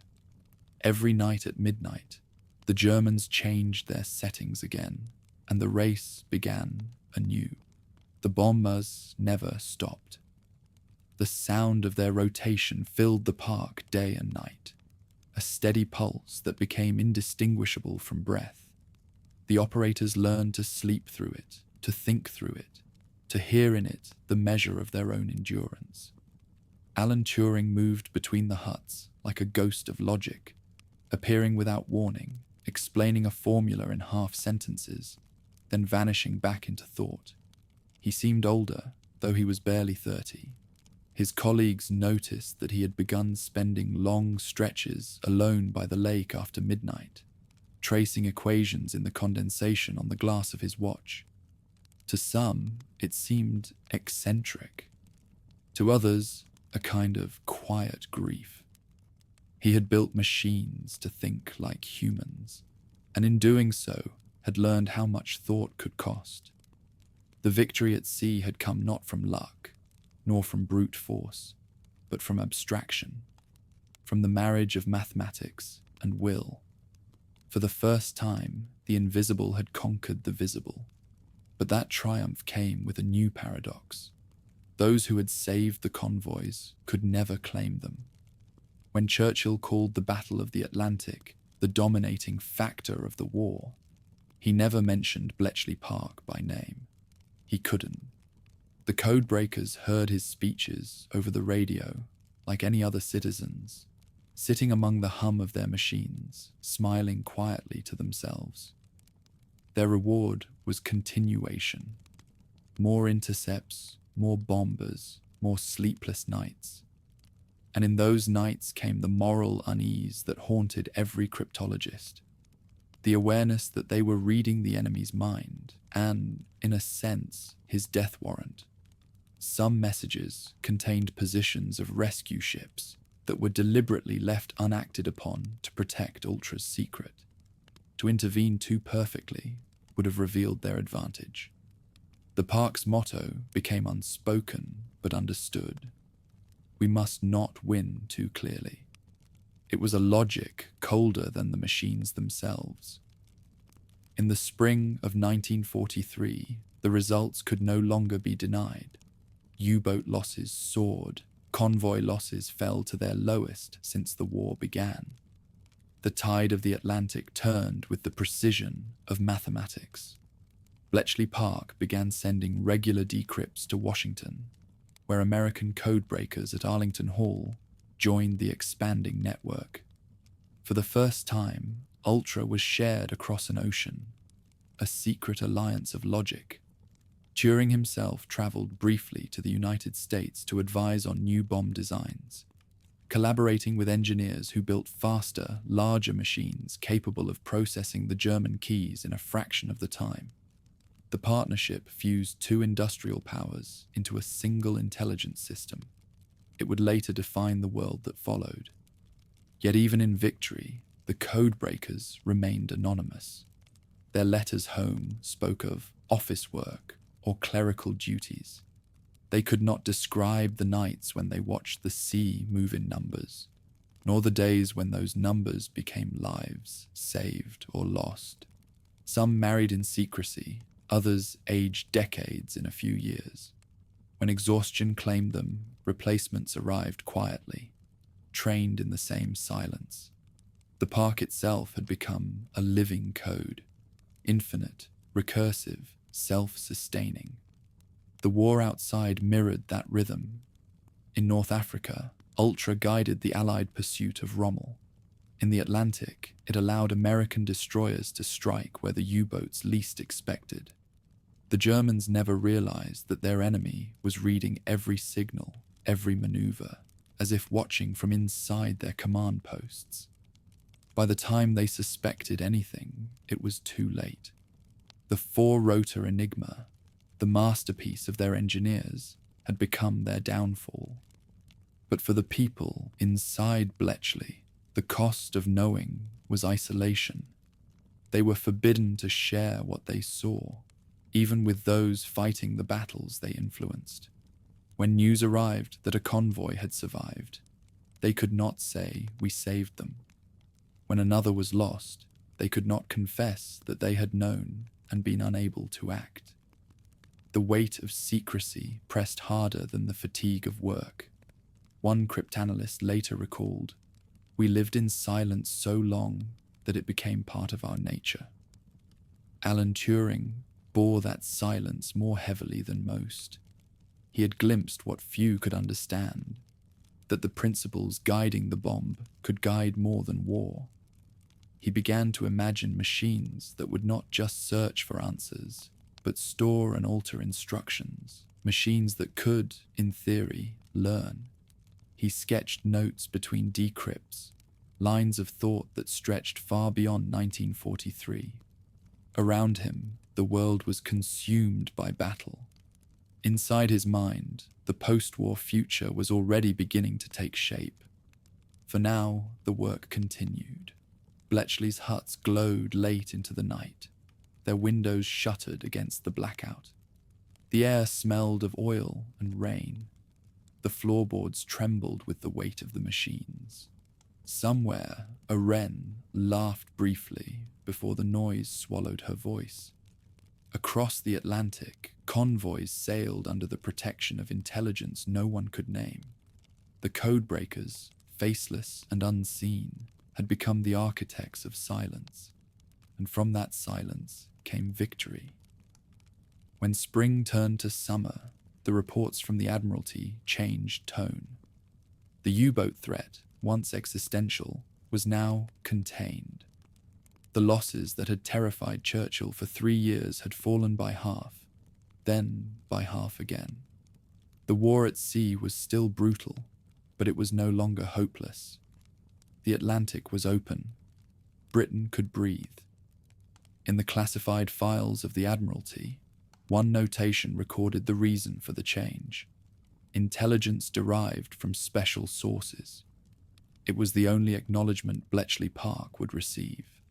That was enough, because within those huts, beneath the whirring machines and the smell of damp paper, they had proven something greater than victory, that the mind, disciplined and unseen, could defeat any engine built to conceal the truth. The War of the Atlantic had ended not with a roar, but with the steady hum of the bombs, the sound of human reason reclaiming the sea. The desert seemed endless. From the cockpit of a reconnaissance plane, the sand below looked like a pale ocean without wind, a shifting expanse that could swallow armies whole. Beneath that silence moved the last remnants of the German Afrika Korps, led by Field Marshal Erwin Rommel, the Desert Fox. His tanks carved tracks through the dunes toward Egypt, their movements disciplined, almost graceful. To his soldiers, he was a legend. To the British, he was a phantom. He struck without warning, retreated without trace, and vanished into the heat haze as if the desert itself obeyed him. But by 1942, the Fox had been cornered, not by soldiers or tanks, but by mathematicians who had never seen a battlefield. At Bletchley Park, the rhythm of the war had changed. The roar of the bombers had become as constant as breathing. The enemy's codes no longer arrived as mysteries, but as challenges. Each morning, the Wrens wound the machines and listened for the telltale pause that signaled a key found. Each evening, the decrypted messages reached London under the label Ultra Secret. From there, they traveled further still, across cables, across continents, until they reached the dusty tent of a British general named Bernard Montgomery. It was the first time in history that generals fought with the enemy's plans in their hands before the battle began. The chain between Bletchley and the desert was long, invisible, and precise. Messages intercepted by Y stations in Egypt and Malta were transmitted to England, decrypted within hours, then summarized and returned through coded cables. From these invisible exchanges came the shape of entire campaigns. The codebreakers in Buckinghamshire knew when Rommel lacked fuel, when his supply convoys left Italy, even when he requested more tires. They watched his army starve through the language of intercepted complaints. "The desert," one linguist wrote, "is speaking to us in German." The effect was decisive.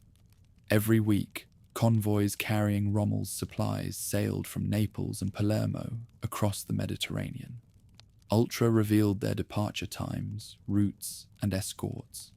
British submarines and aircraft waited in ambush. The Italian ships rarely reached Africa. Without fuel, Rommel's tanks became monuments of sand. Without ammunition, his army's famous mobility turned into paralysis. In the desert, where distance was survival, immobility meant defeat. The victory that followed was not the product of overwhelming force. It was the product of information. When Montgomery launched his offensive at El Alamein in late 1942, his army was outnumbered in tanks, but not in knowledge. Ultra had already told him where Rommel would strike, how many guns he had, and where his lines were weakest. The battle unfolded almost as if it had been rehearsed. When Rommel retreated, Montgomery pursued, guided by reports that arrived not from scouts, but from Bletchley Park. The campaign's outcome changed the war. The North African desert became the Allies' first theatre of true momentum, the first place the British flag advanced rather than retreated. The newspapers called it redemption. In reality, it was calculation. Behind the headlines of valor and sacrifice lay a network of women hunched over machines in a quiet English mansion, their fingers smudged with ink and graphite.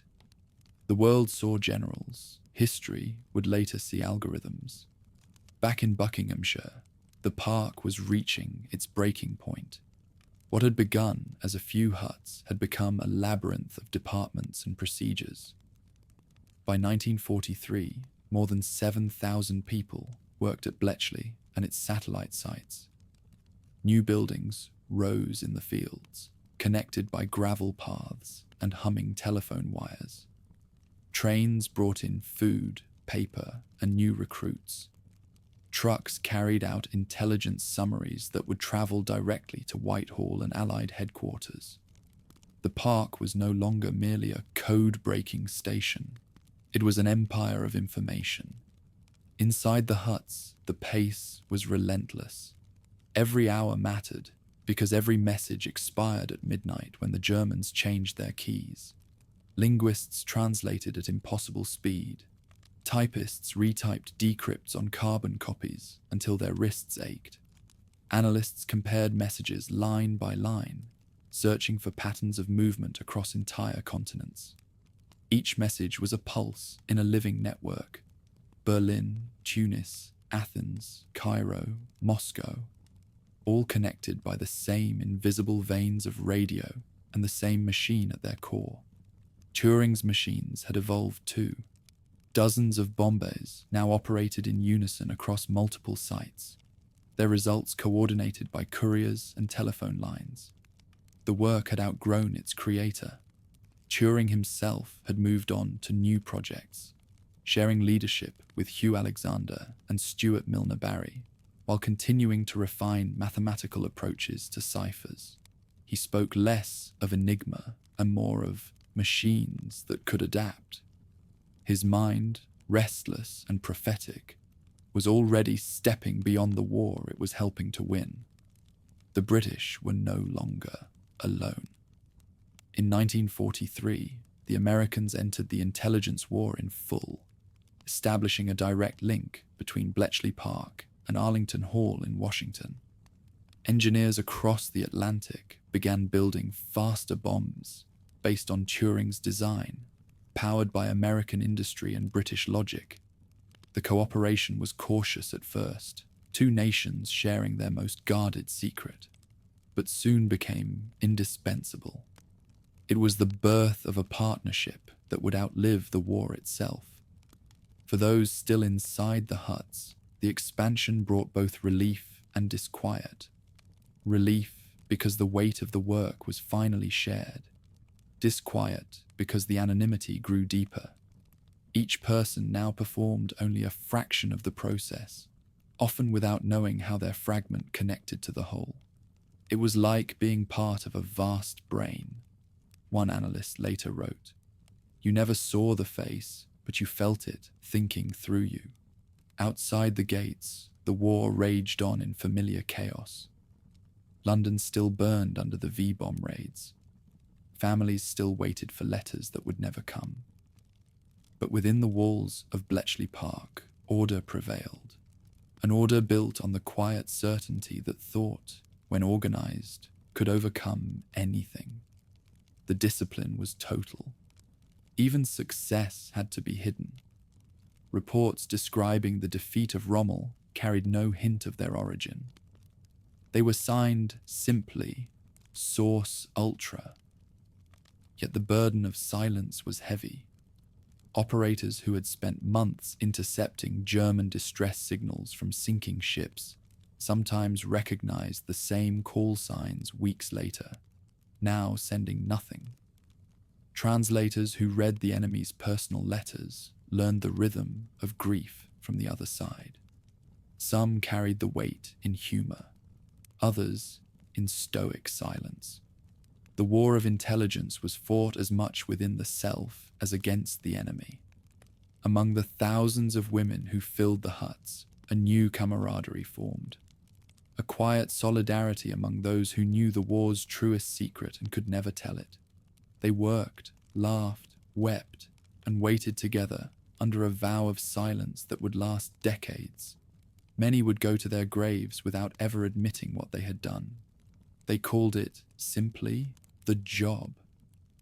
Through their hands passed the details of history, plans for Operation Torch, the Allied invasion of North Africa, estimates of troop strength in Tunisia, predictions of German retreat through Libya. Ultra guided them all. In a single year, the output of Bletchley Park turned from defense to offense. The Allies were no longer reacting to Hitler's moves. They were dictating them. The power of information had become indistinguishable from power itself. When the Joint Intelligence Committee met in London, its decisions rested not on speculation, but on lines of decrypted German text, orders, positions, complaints, and doubts. The voices of the enemy shaped Allied strategy more than any general's intuition. Every battle was fought twice, once in the mind, once in the field. By the time the guns fired, the outcome had often already been written, but with knowledge came a new kind of unease. The analysts of Bletchley Park began to realize that the war was creating something far larger than victory, a world where information would forever be the ultimate weapon. The systems they had built to fight tyranny were too effective, too powerful to be unmade. The boundaries between war and science, between secrecy and governance, were dissolving. The war of codes had created an empire of data. For now, none of that mattered. There was still work to do, convoys to protect, and battles to win. The nights at Bletchley Park remained long, the air thick with the hum of the bombs. The operators still marked each halt with a quiet cheer, still folded their findings into brown envelopes marked top secret, still sent them into the dawn where generals waited for answers. Outside, the desert winds shifted. The army that had once seemed unstoppable was now retreating westward, leaving behind burned tanks and empty oil drums. From Cairo to Casablanca, from London to Washington, a single truth began to take hold. That the tide had turned, not with steel or fire, but with thought. And in the quiet hours before morning, when the last generator finally slowed, the mathematicians of Bletchley Park allowed themselves a rare, fragile peace. For the first time in years, they believed the war could end, and that when it did, the machines would fall silent, and the world would hear, at last, how reason had saved it. The noise of victory was not the crash of artillery, but the murmur of electricity. By 1943, the halls of Bletchley Park vibrated with it, a mechanical pulse that never stopped. From dawn until far past midnight, the bombs turned and clicked, shredding through millions of possibilities, while the operators waited for the moment when a lamp froze in triumph. The sound echoed through the huts like breath itself, steady and unbroken. Some said you could tell the time by it. Others said you could forget what time meant. What began as a handful of codebreakers in wooden huts had become an industrial labyrinth of intelligence. More than 9,000 men and women now worked at Bletchley and its satellite stations. Motorbikes brought intercepts every hour. Couriers carried summaries to London before the ink dried.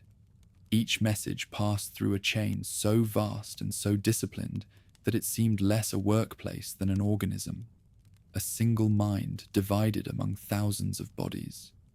No one called it that, but everyone felt it. The park was thinking. Its thoughts reached far beyond Britain. Across the Atlantic, in the suburbs of Washington, the Americans had built their own fortress of secrecy at Arlington Hall. Engineers there were assembling new bombs based on Turing's design, faster and more precise than anything the British factories could produce. The first cables between the two centers carried the same refrain: cooperation essential, secrecy absolute. It was a union forged not by treaty but by logic. Each side needed the other's strength, British method, American industry, and neither could afford mistrust. The partnership would become the spine of modern intelligence. Turing was chosen to travel to America to oversee the work. He left England in the middle of winter, the sea still thick with U-boats, his passage protected by the very information he had helped uncover. The journey took weeks. When he arrived in New York, the world above ground glittered with neon. Below, in laboratories filled with the smell of oil and ozone, the future waited. At Bell Labs and the Naval Computing Machine Laboratory in Dayton, he met engineers who could build his ideas at a scale he had only imagined. Together, they created bomb bays that spun 3 times faster than those in Britain, powered by banks of vacuum tubes and industrial motors. For the first time, machinery was outpacing thought. Turing's time in America was brief but transformative. He saw what happened when computation met mass production, when abstract logic became factory rhythm. To his hosts, he was courteous but distant, always half elsewhere, filling notebooks with equations that had nothing to do with Enigma. He wrote to colleagues in England about machines that could be instructed to alter their own instructions. The words sounded theoretical then. They would not remain so for long. Back in Britain, the fruits of that alliance appeared almost immediately. By mid-1943, the combined network of bomb bays on both sides of the Atlantic was breaking hundreds of German keys each week. Messages that once took days to read now reached the Admiralty within hours. The war of reaction had become a war of anticipation. Allied convoys sailed under the invisible escort of intelligence. Commanders could predict U-boat formations before they appeared on radar. For the first time in 4 years, the Atlantic belonged to the Allies. But while the ocean grew safer, the war itself was widening. Hitler's armies retreated in Russia, and in Europe, the Allies prepared for a return to the continent. The success of that invasion would depend not only on soldiers or ships, but on the same silent network that had saved Britain. Signals, codes, deception. Ultra-intelligence would have to expand again, from seas to continents, from defense to strategy. The expansion came at a price. Inside Bletchley Park, the pressure became constant, almost physical. Each new front meant new ciphers, new procedures, new languages. Messages poured in from Africa, Italy, the Balkans, and the Eastern Front. Rooms filled with maps and strings of coloured pins, marking troop movements deduced from decrypts. Analysts worked in 12-hour shifts, collapsing onto camp beds between rotations. The air smelled of sweat, dust, and carbon paper. Some began to dream in 5-letter groups. When one woke screaming after murmuring QFXTZ, no one even laughed. They all knew what it meant to drown in code. Yet amid exhaustion, there was elation. For the first time, the people of Bletchley could see the shape of victory forming through the data. Reports from Ultra showed German supply shortages, troop withdrawals, fuel crises. Each weakness revealed itself through a pattern, and each pattern could be exploited. War, once chaos, had become legible. Turing's machines had turned the enemy's confidence into mathematics, and mathematics, in turn, into strategy. Still, there were boundaries that even success could not cross. Secrecy remained absolute. Every document that left the park was stripped of context, translated into neutral phrases, and disguised by intermediaries before reaching Allied commanders. No one outside the innermost circle knew that Ultra existed. Montgomery in Africa received reports labelled from a reliable source. Eisenhower in London would later say that he had never asked where his intelligence came from, only that it kept arriving. Among the codebreakers, secrecy bred intimacy and isolation in equal measure. Couples formed in the huts and ended in silence. Friendships thrived within the boundaries of clearance and vanished outside them. When workers left the park for leave, the normal world felt unreal. Slow, uncoordinated, meaningless. Some returned home, unable to explain why they couldn't sleep in quiet rooms anymore. The hum of the bomb bays had become part of their hearts. One of the analysts in Hut 3 kept a small diary hidden behind a radiator. In it, she wrote, "The enemy sends orders to kill. We send orders to save. Our machines spin faster than theirs. That is our only mercy." Her words captured what no official report could. The sense that intelligence had become conscience. The machines themselves evolved.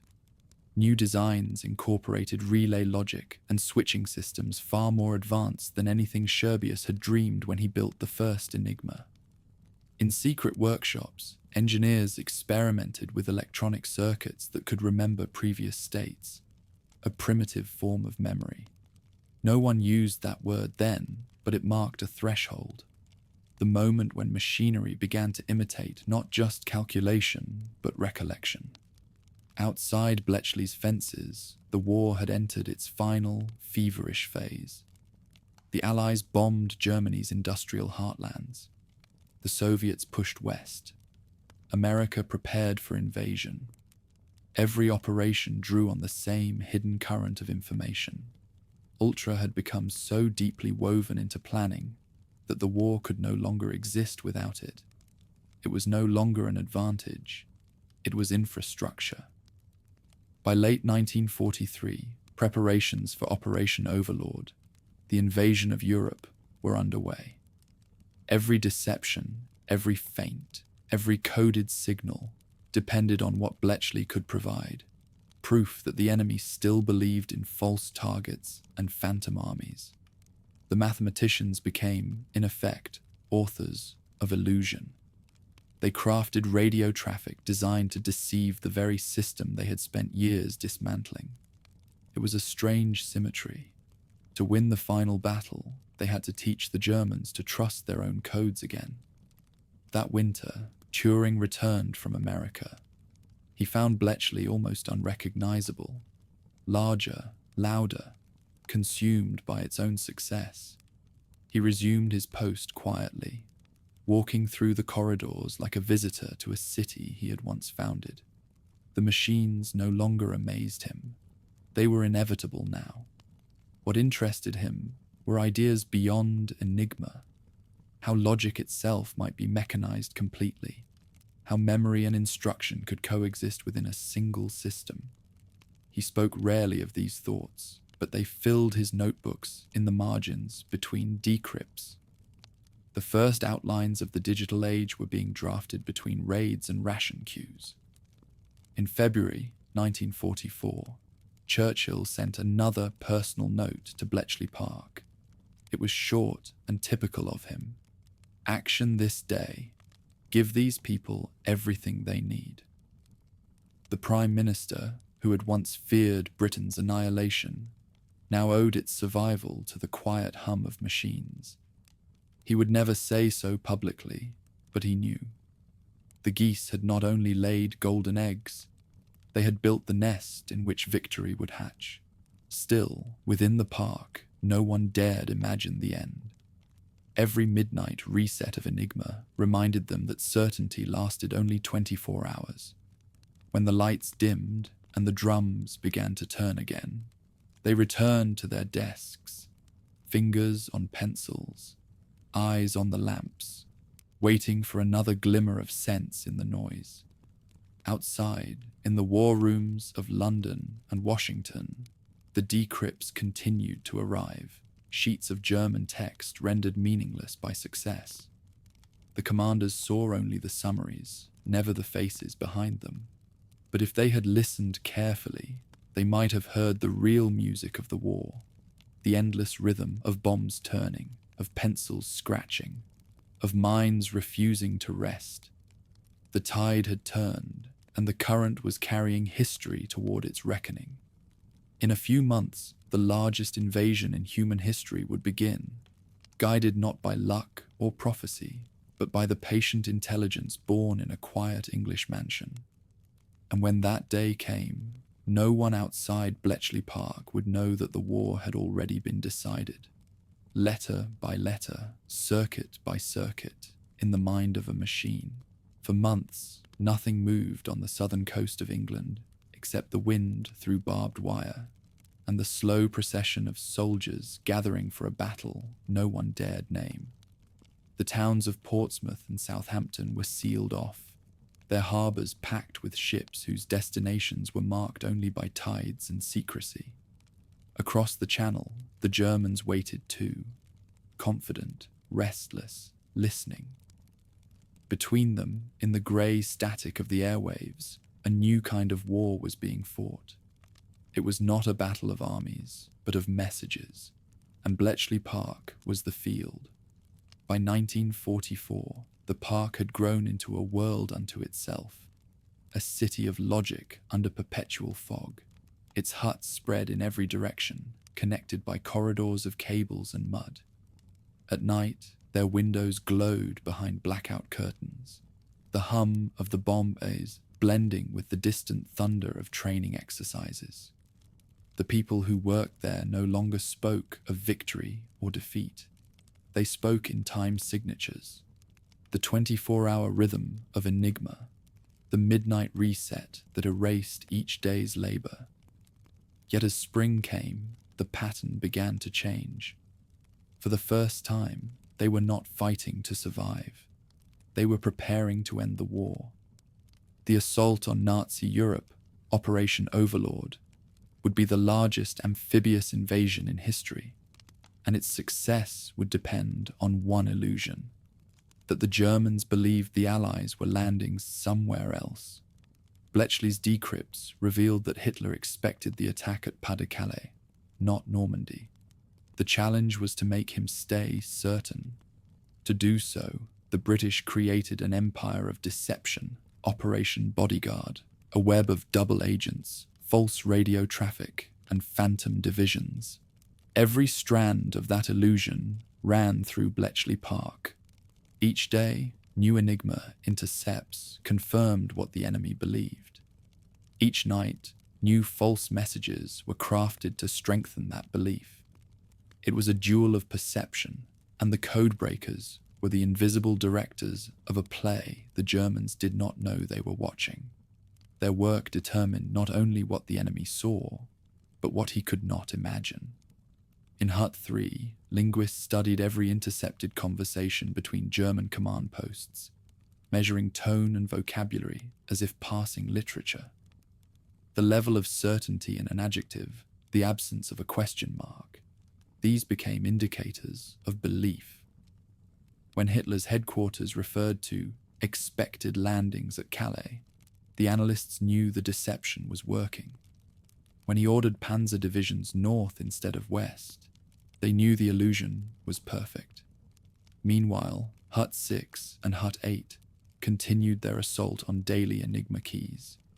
The volume of intercepts had become unthinkable, thousands per hour. Whole huts existed only to sort, tag, and route the traffic. New teams of mathematicians handled the pure logic. Engineers maintained the bombs in rotating shifts. The atmosphere was not of victory, but of orchestration. Everything had to align. Each decrypted signal shaped another signal, which shaped another movement, which would one day become history. In April, the tone of German transmissions changed. The decrypts from Normandy's coastal defences grew nervous. Weather reports multiplied. Officers discussed fuel shortages and incomplete fortifications. The analysts recognized the rhythm of fear. They knew what it meant. The Germans were preparing for something, but not this. They still looked north, to Calais. The deception held. The Allies used that blindness ruthlessly. Through the spring, ultra-intelligence guided the bombing of railway lines, bridges, and communication centres in occupied France. The goal was not only to weaken defences, but to isolate Normandy, without revealing why.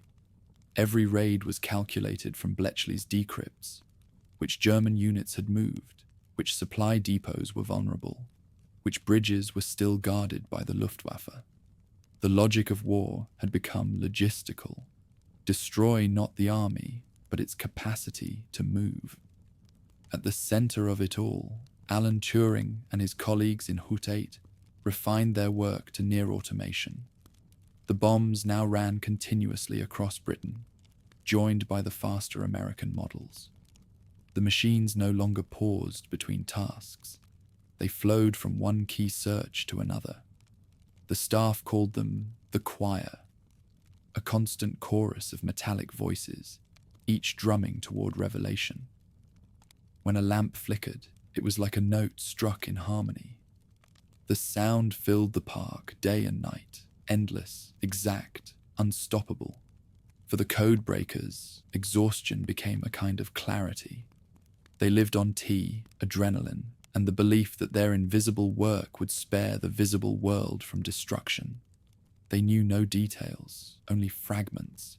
Army West moving north, Panzer reserves repositioned, weather stations confirming high winds. Each piece meant little in isolation. Together, they formed the map of an empire collapsing in real time. Then, in the first week of June, the signals fell silent. For 3 days, almost no German traffic reached the Y stations. The airwaves, once alive with chatter, became blank. Inside Bletchley Park, anxiety spread. Some feared that the Germans had changed systems again. Others guessed the truth. The silence meant waiting. The invasion was near. On the evening of June 5th, 1944, rain swept across southern England. The invasion fleet, over 5,000 ships, waited for a break in the weather. In the huts, the bombers continued to turn, monitoring the last German intercepts.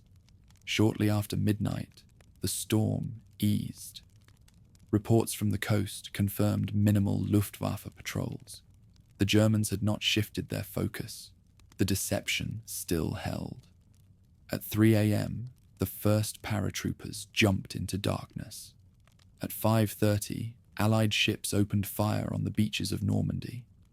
And at Bletchley Park, the operators kept working, feeding the airwaves through the machines, searching for the enemy's response. It came slowly, confused, and fragmented. Messages from German field posts spoke of limited attacks and possible diversionary landings. One intercept, decrypted within hours, recorded a commander in Calais insisting that the main attack is yet to come. The park erupted in quiet relief. The Germans still believed the lie. For 48 hours, Hitler held back his panzer reserves in the north, waiting for an assault that would never arrive. Those 2 days became the difference between success and disaster. By June 7th, as Allied forces secured the beaches, the silence at Bletchley broke into a storm of work. Messages flooded in from every front. Panicked reports from occupied France, confused orders from Berlin, desperate requests for fuel and reinforcements.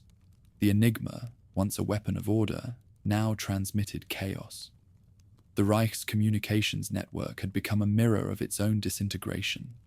Within weeks, Bletchley Park's role shifted from anticipation to pursuit. Each decoded message revealed retreat, not advance.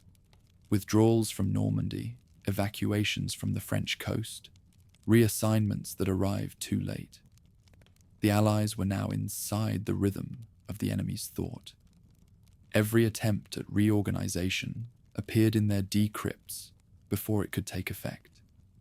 The Enigma Empire was collapsing not by invasion alone, but by comprehension. Alan Turing watched this unfold with a strange detachment. He had never been sentimental about victory. To him, each message read was simply another equation solved. Yet even he sensed that something irreversible had happened. For years, he had fought a machine designed to hide the truth. Now the machine was revealing not only its secrets, but its fragility. It had been built on the assumption that men would always think slower than metal. Bletchley Park had proved the opposite. As summer turned to autumn, the Allies pushed east through France. The bombes continued to run, decrypting the remains of an empire that still believed it was secure. Every intercepted message was a confession, evidence of a system that had outlived its certainty. By the time the first Allied troops crossed the Seine, the Enigma was no longer the symbol of invincibility. It was the echo of a past the war was already leaving behind. When news of Paris's liberation reached the park in August, no one cheered. The workers simply paused, read the bulletin, and returned to their desks. There were still messages to decode, still convoys to protect, still deaths to prevent. Victory, like code-breaking, was incremental. It arrived not with revelation, but with persistence. In the huts of Bletchley Park, the machines kept turning, the pencils kept moving, and the war of words continued, now against an enemy who no longer believed his own. The war that had begun in code was ending the same way, in fragments of light and static. By the winter of 1944, the messages arriving at Bletchley Park no longer carried confidence. Gone were the crisp reports of victories and timetables.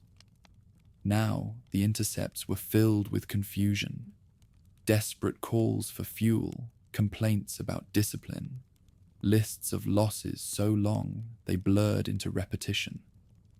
The language of conquest had turned into the language of collapse. Outside the huts, Britain itself had changed. The blackout curtains were fraying.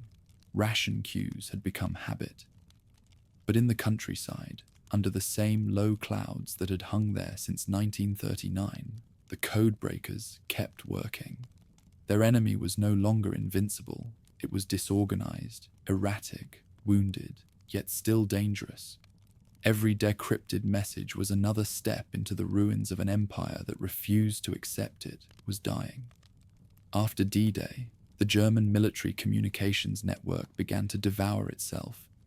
Units retreated faster than orders could reach them. New ciphers were introduced and discarded before anyone learned to use them. The once precise structure of Enigma was collapsing under its own weight. At Bletchley, analysts found that messages which had once taken hours to solve now fell open in minutes. The rotors that had guarded the Reich for a decade now revealed its disintegration. The machine built for perfection was ending in disorder. And yet the work continued with the same intensity. Every day, hundreds of fresh intercepts arrived from the advancing fronts. Reports from the Ardennes, from the Rhine, from cities whose names were now battlefields. Even as Allied armies liberated France and Belgium, the flow of German signals never ceased. Hitler's headquarters, buried in its bunker, still issued orders as if the war could be managed by command. It was the final illusion of control. Inside Hut 6, the daily decrypts became almost surreal. Messages ordered non-existent divisions to reinforce positions that no longer existed. Supply requests went unanswered because the units they were addressed to had already been captured or destroyed. The codebreakers read them in silence, knowing they were witnessing the collapse of a system that had once seemed eternal. It was like reading the diary of a dying man, one analyst wrote years later. The bomb machines kept turning until the very end. Their rhythm, once urgent, now sounded weary, an old heartbeat still doing its duty. The wrens who operated them had grown used to the constant hum, the smell of oil and carbon. Some had been there since the beginning. Others had joined only months earlier, unaware that they were arriving in the final chapter of the war. They worked as they always had, methodically, precisely, without rest, because no one at Bletchley was allowed to imagine that the end might be near. Then, in early 1945, the messages changed tone again. For the first time, the intercepts included words of panic.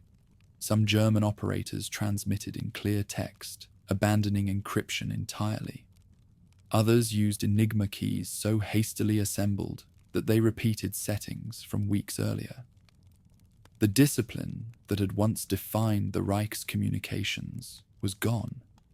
Entire sections of the German command had stopped believing that secrecy mattered. The decrypts from Berlin were the most haunting. One series of messages recorded the evacuation of government ministries. Another, the destruction of archives.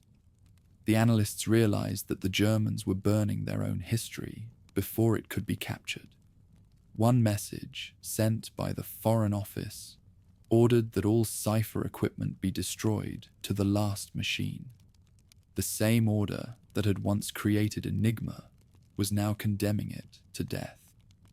In April 1945, as Allied forces closed in on Berlin, Bletchley Park intercepted one of the final transmissions from Hitler's command. It was short, curt, and meaningless, an instruction to reposition non-existent troops. When the decrypt appeared, a young woman in Hut 3 read it twice before setting it aside. "There's nothing left to move," she said quietly, and returned to work. The fall of the Reich was charted not by headlines, but by silence. The intercepts thinned, then stopped altogether. Stations that had once filled the air with coded chatter fell mute one by one. When Germany finally surrendered in May 1945, the last messages arrived in plain German. Acknowledgements of defeat, confirmations of ceasefire, orders to stand down. After 6 years, the language of secrecy gave way to the simplest word in any language: enough. At Bletchley Park, there were no celebrations. The workers stood outside the huts, blinking in the sunlight they had almost forgotten, and waited for new instructions. None came. The machines were switched off one by one, their drums slowing, their hum fading into the stillness of summer. The silence that followed was so deep that some said it rang in their ears. For years, the park had lived in the rhythm of its own machinery. Now, suddenly, it was over. Alan Turing watched the shutdown with quiet detachment. He had seen the end coming long before anyone else. Not the end of the war, but the end of purpose. The work that had defined his life, that had justified secrecy and exhaustion, was finished. The bombs would be dismantled, their parts repurposed or destroyed. The men and women who had built the most advanced intelligence network in history would disperse back into ordinary life, forbidden to speak of what they had done. Victory, for them, meant erasure. The final directive arrived under the seal of the Official Secrets Act. All documents, diagrams, and notes related to Ultra were to be destroyed. Machines were disassembled with hammers. Wiring was melted down for scrap. The park that had once housed the beating heart of Allied intelligence became a collection of empty huts echoing with memories of code. Those who had served there returned to their cities and villages, carrying a silence that would last decades. The world beyond had no idea. Newspapers celebrated the generals, the soldiers, the pilots. Bletchley Park was never mentioned. Its workers received no medals, no parades, no thanks. They vanished back into the crowd, their war invisible, their victory classified. Only the faint smell of oil and paper remained in the rooms where history had been rewritten. And yet, beneath the secrecy, something irreversible had happened. In their pursuit of Enigma, the codebreakers had built more than machines. They had built a new way of thinking. They had proven that logic could shape destiny, that information could be as decisive as force. The same principles that had defeated the Reich would soon define the world to come. a world where codes, not borders, held power. Alan Turing left Bletchley quietly, returning to his work in mathematics. He no longer built bombs, but studied the nature of computation itself, the theoretical offspring of the machines that had won the war. To him, the victory had never been about nations. It had been about possibility.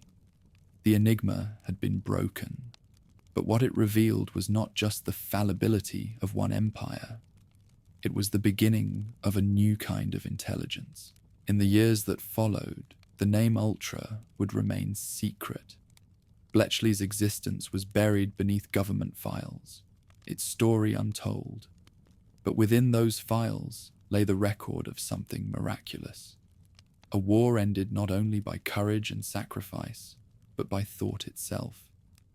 When the park finally fell silent in the summer of 1945, the air still smelled faintly of oil and ozone.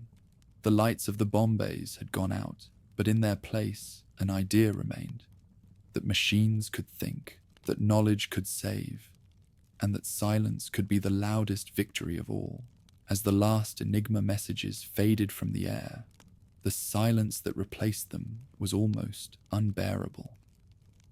For 6 years, the hum of the bomb bays had been the heartbeat of Britain's survival.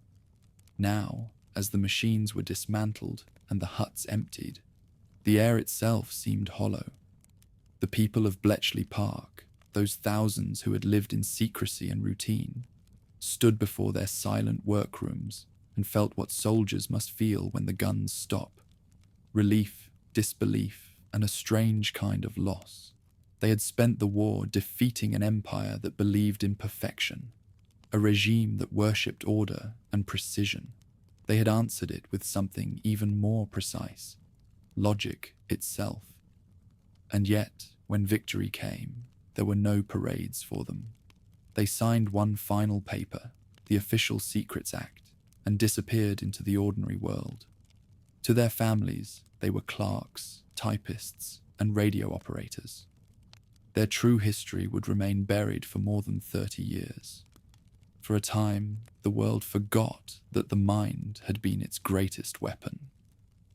Alan Turing left Bletchley Park before the gates closed for good.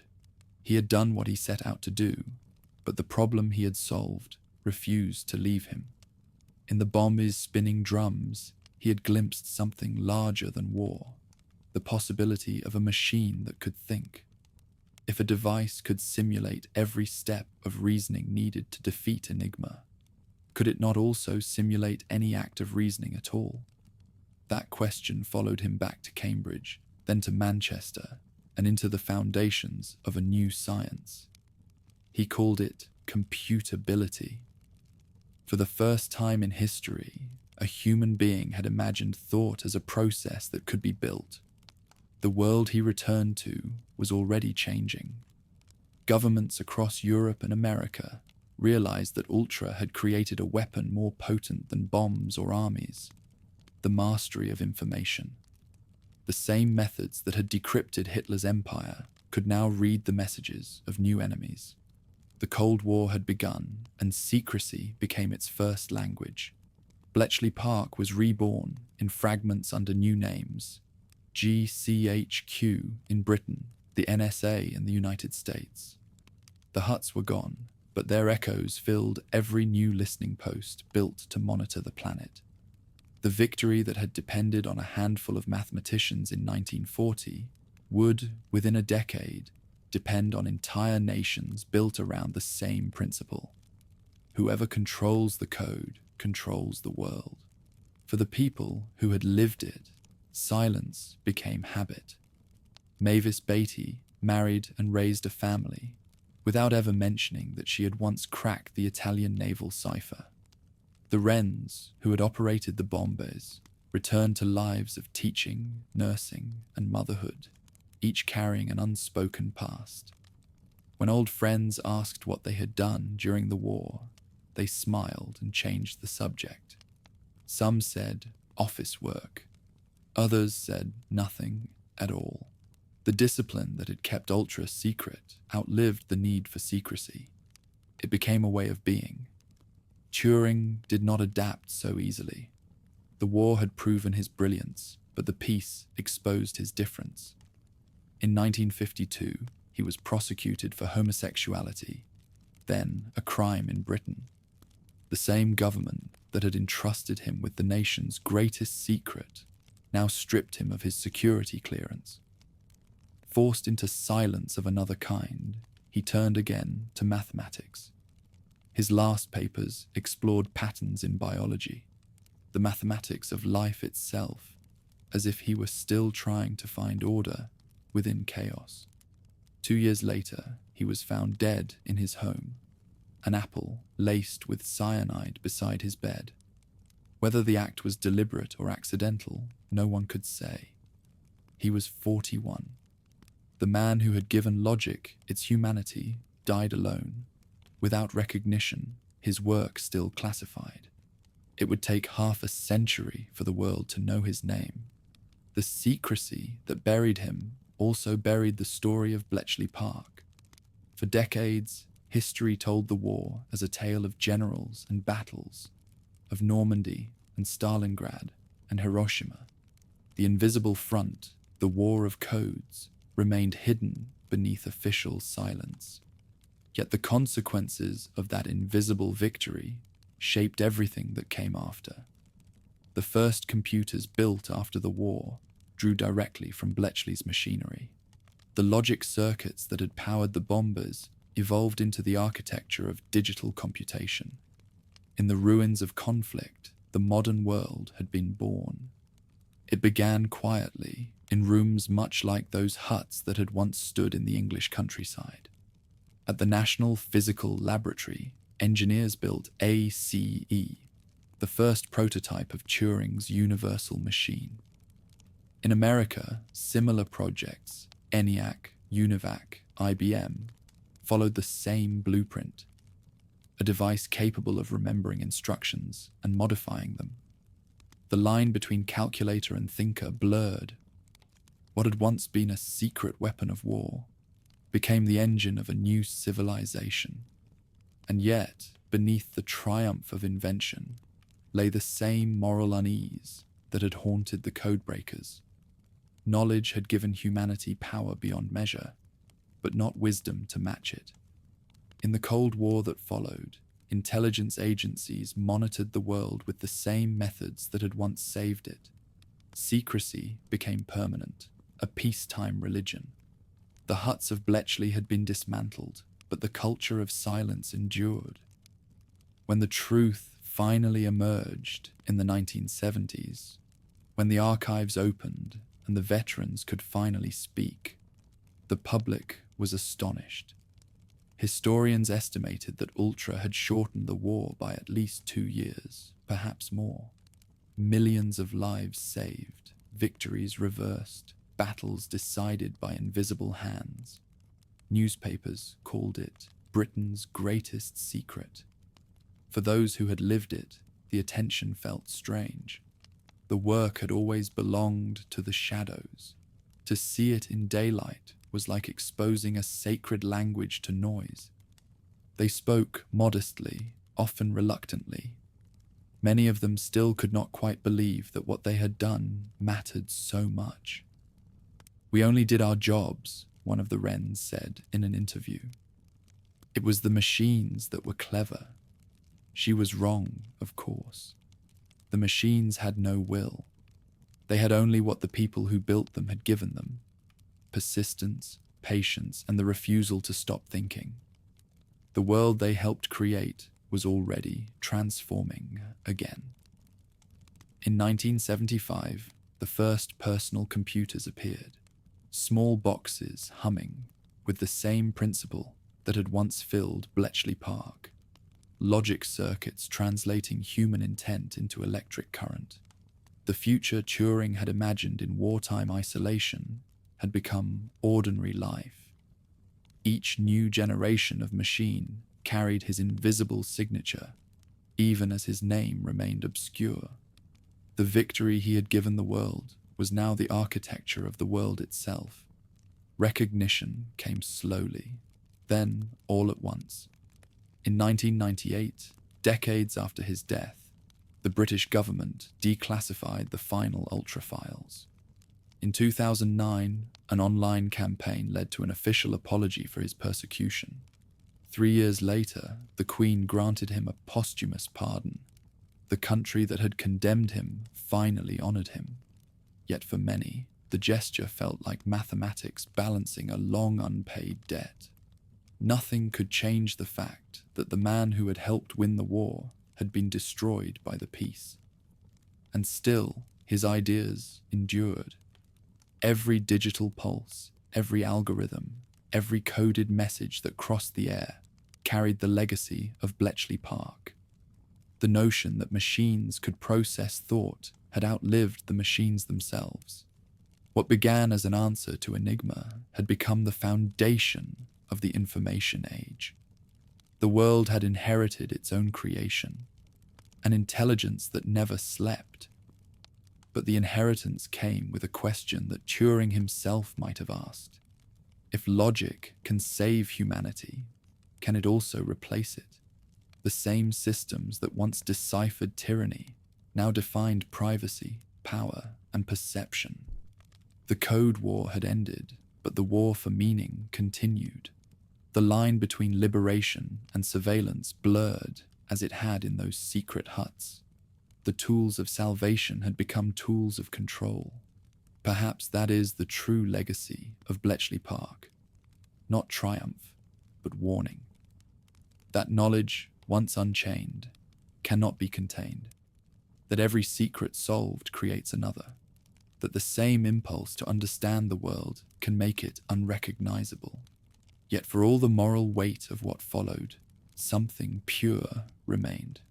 In the quiet logic of those wartime nights, in the patience of the wrens, the determination of the mathematicians, the moral clarity of their purpose, there was a glimpse of what reason can be at its best, a refusal to yield to chaos, a faith that thought, not destruction, could end destruction.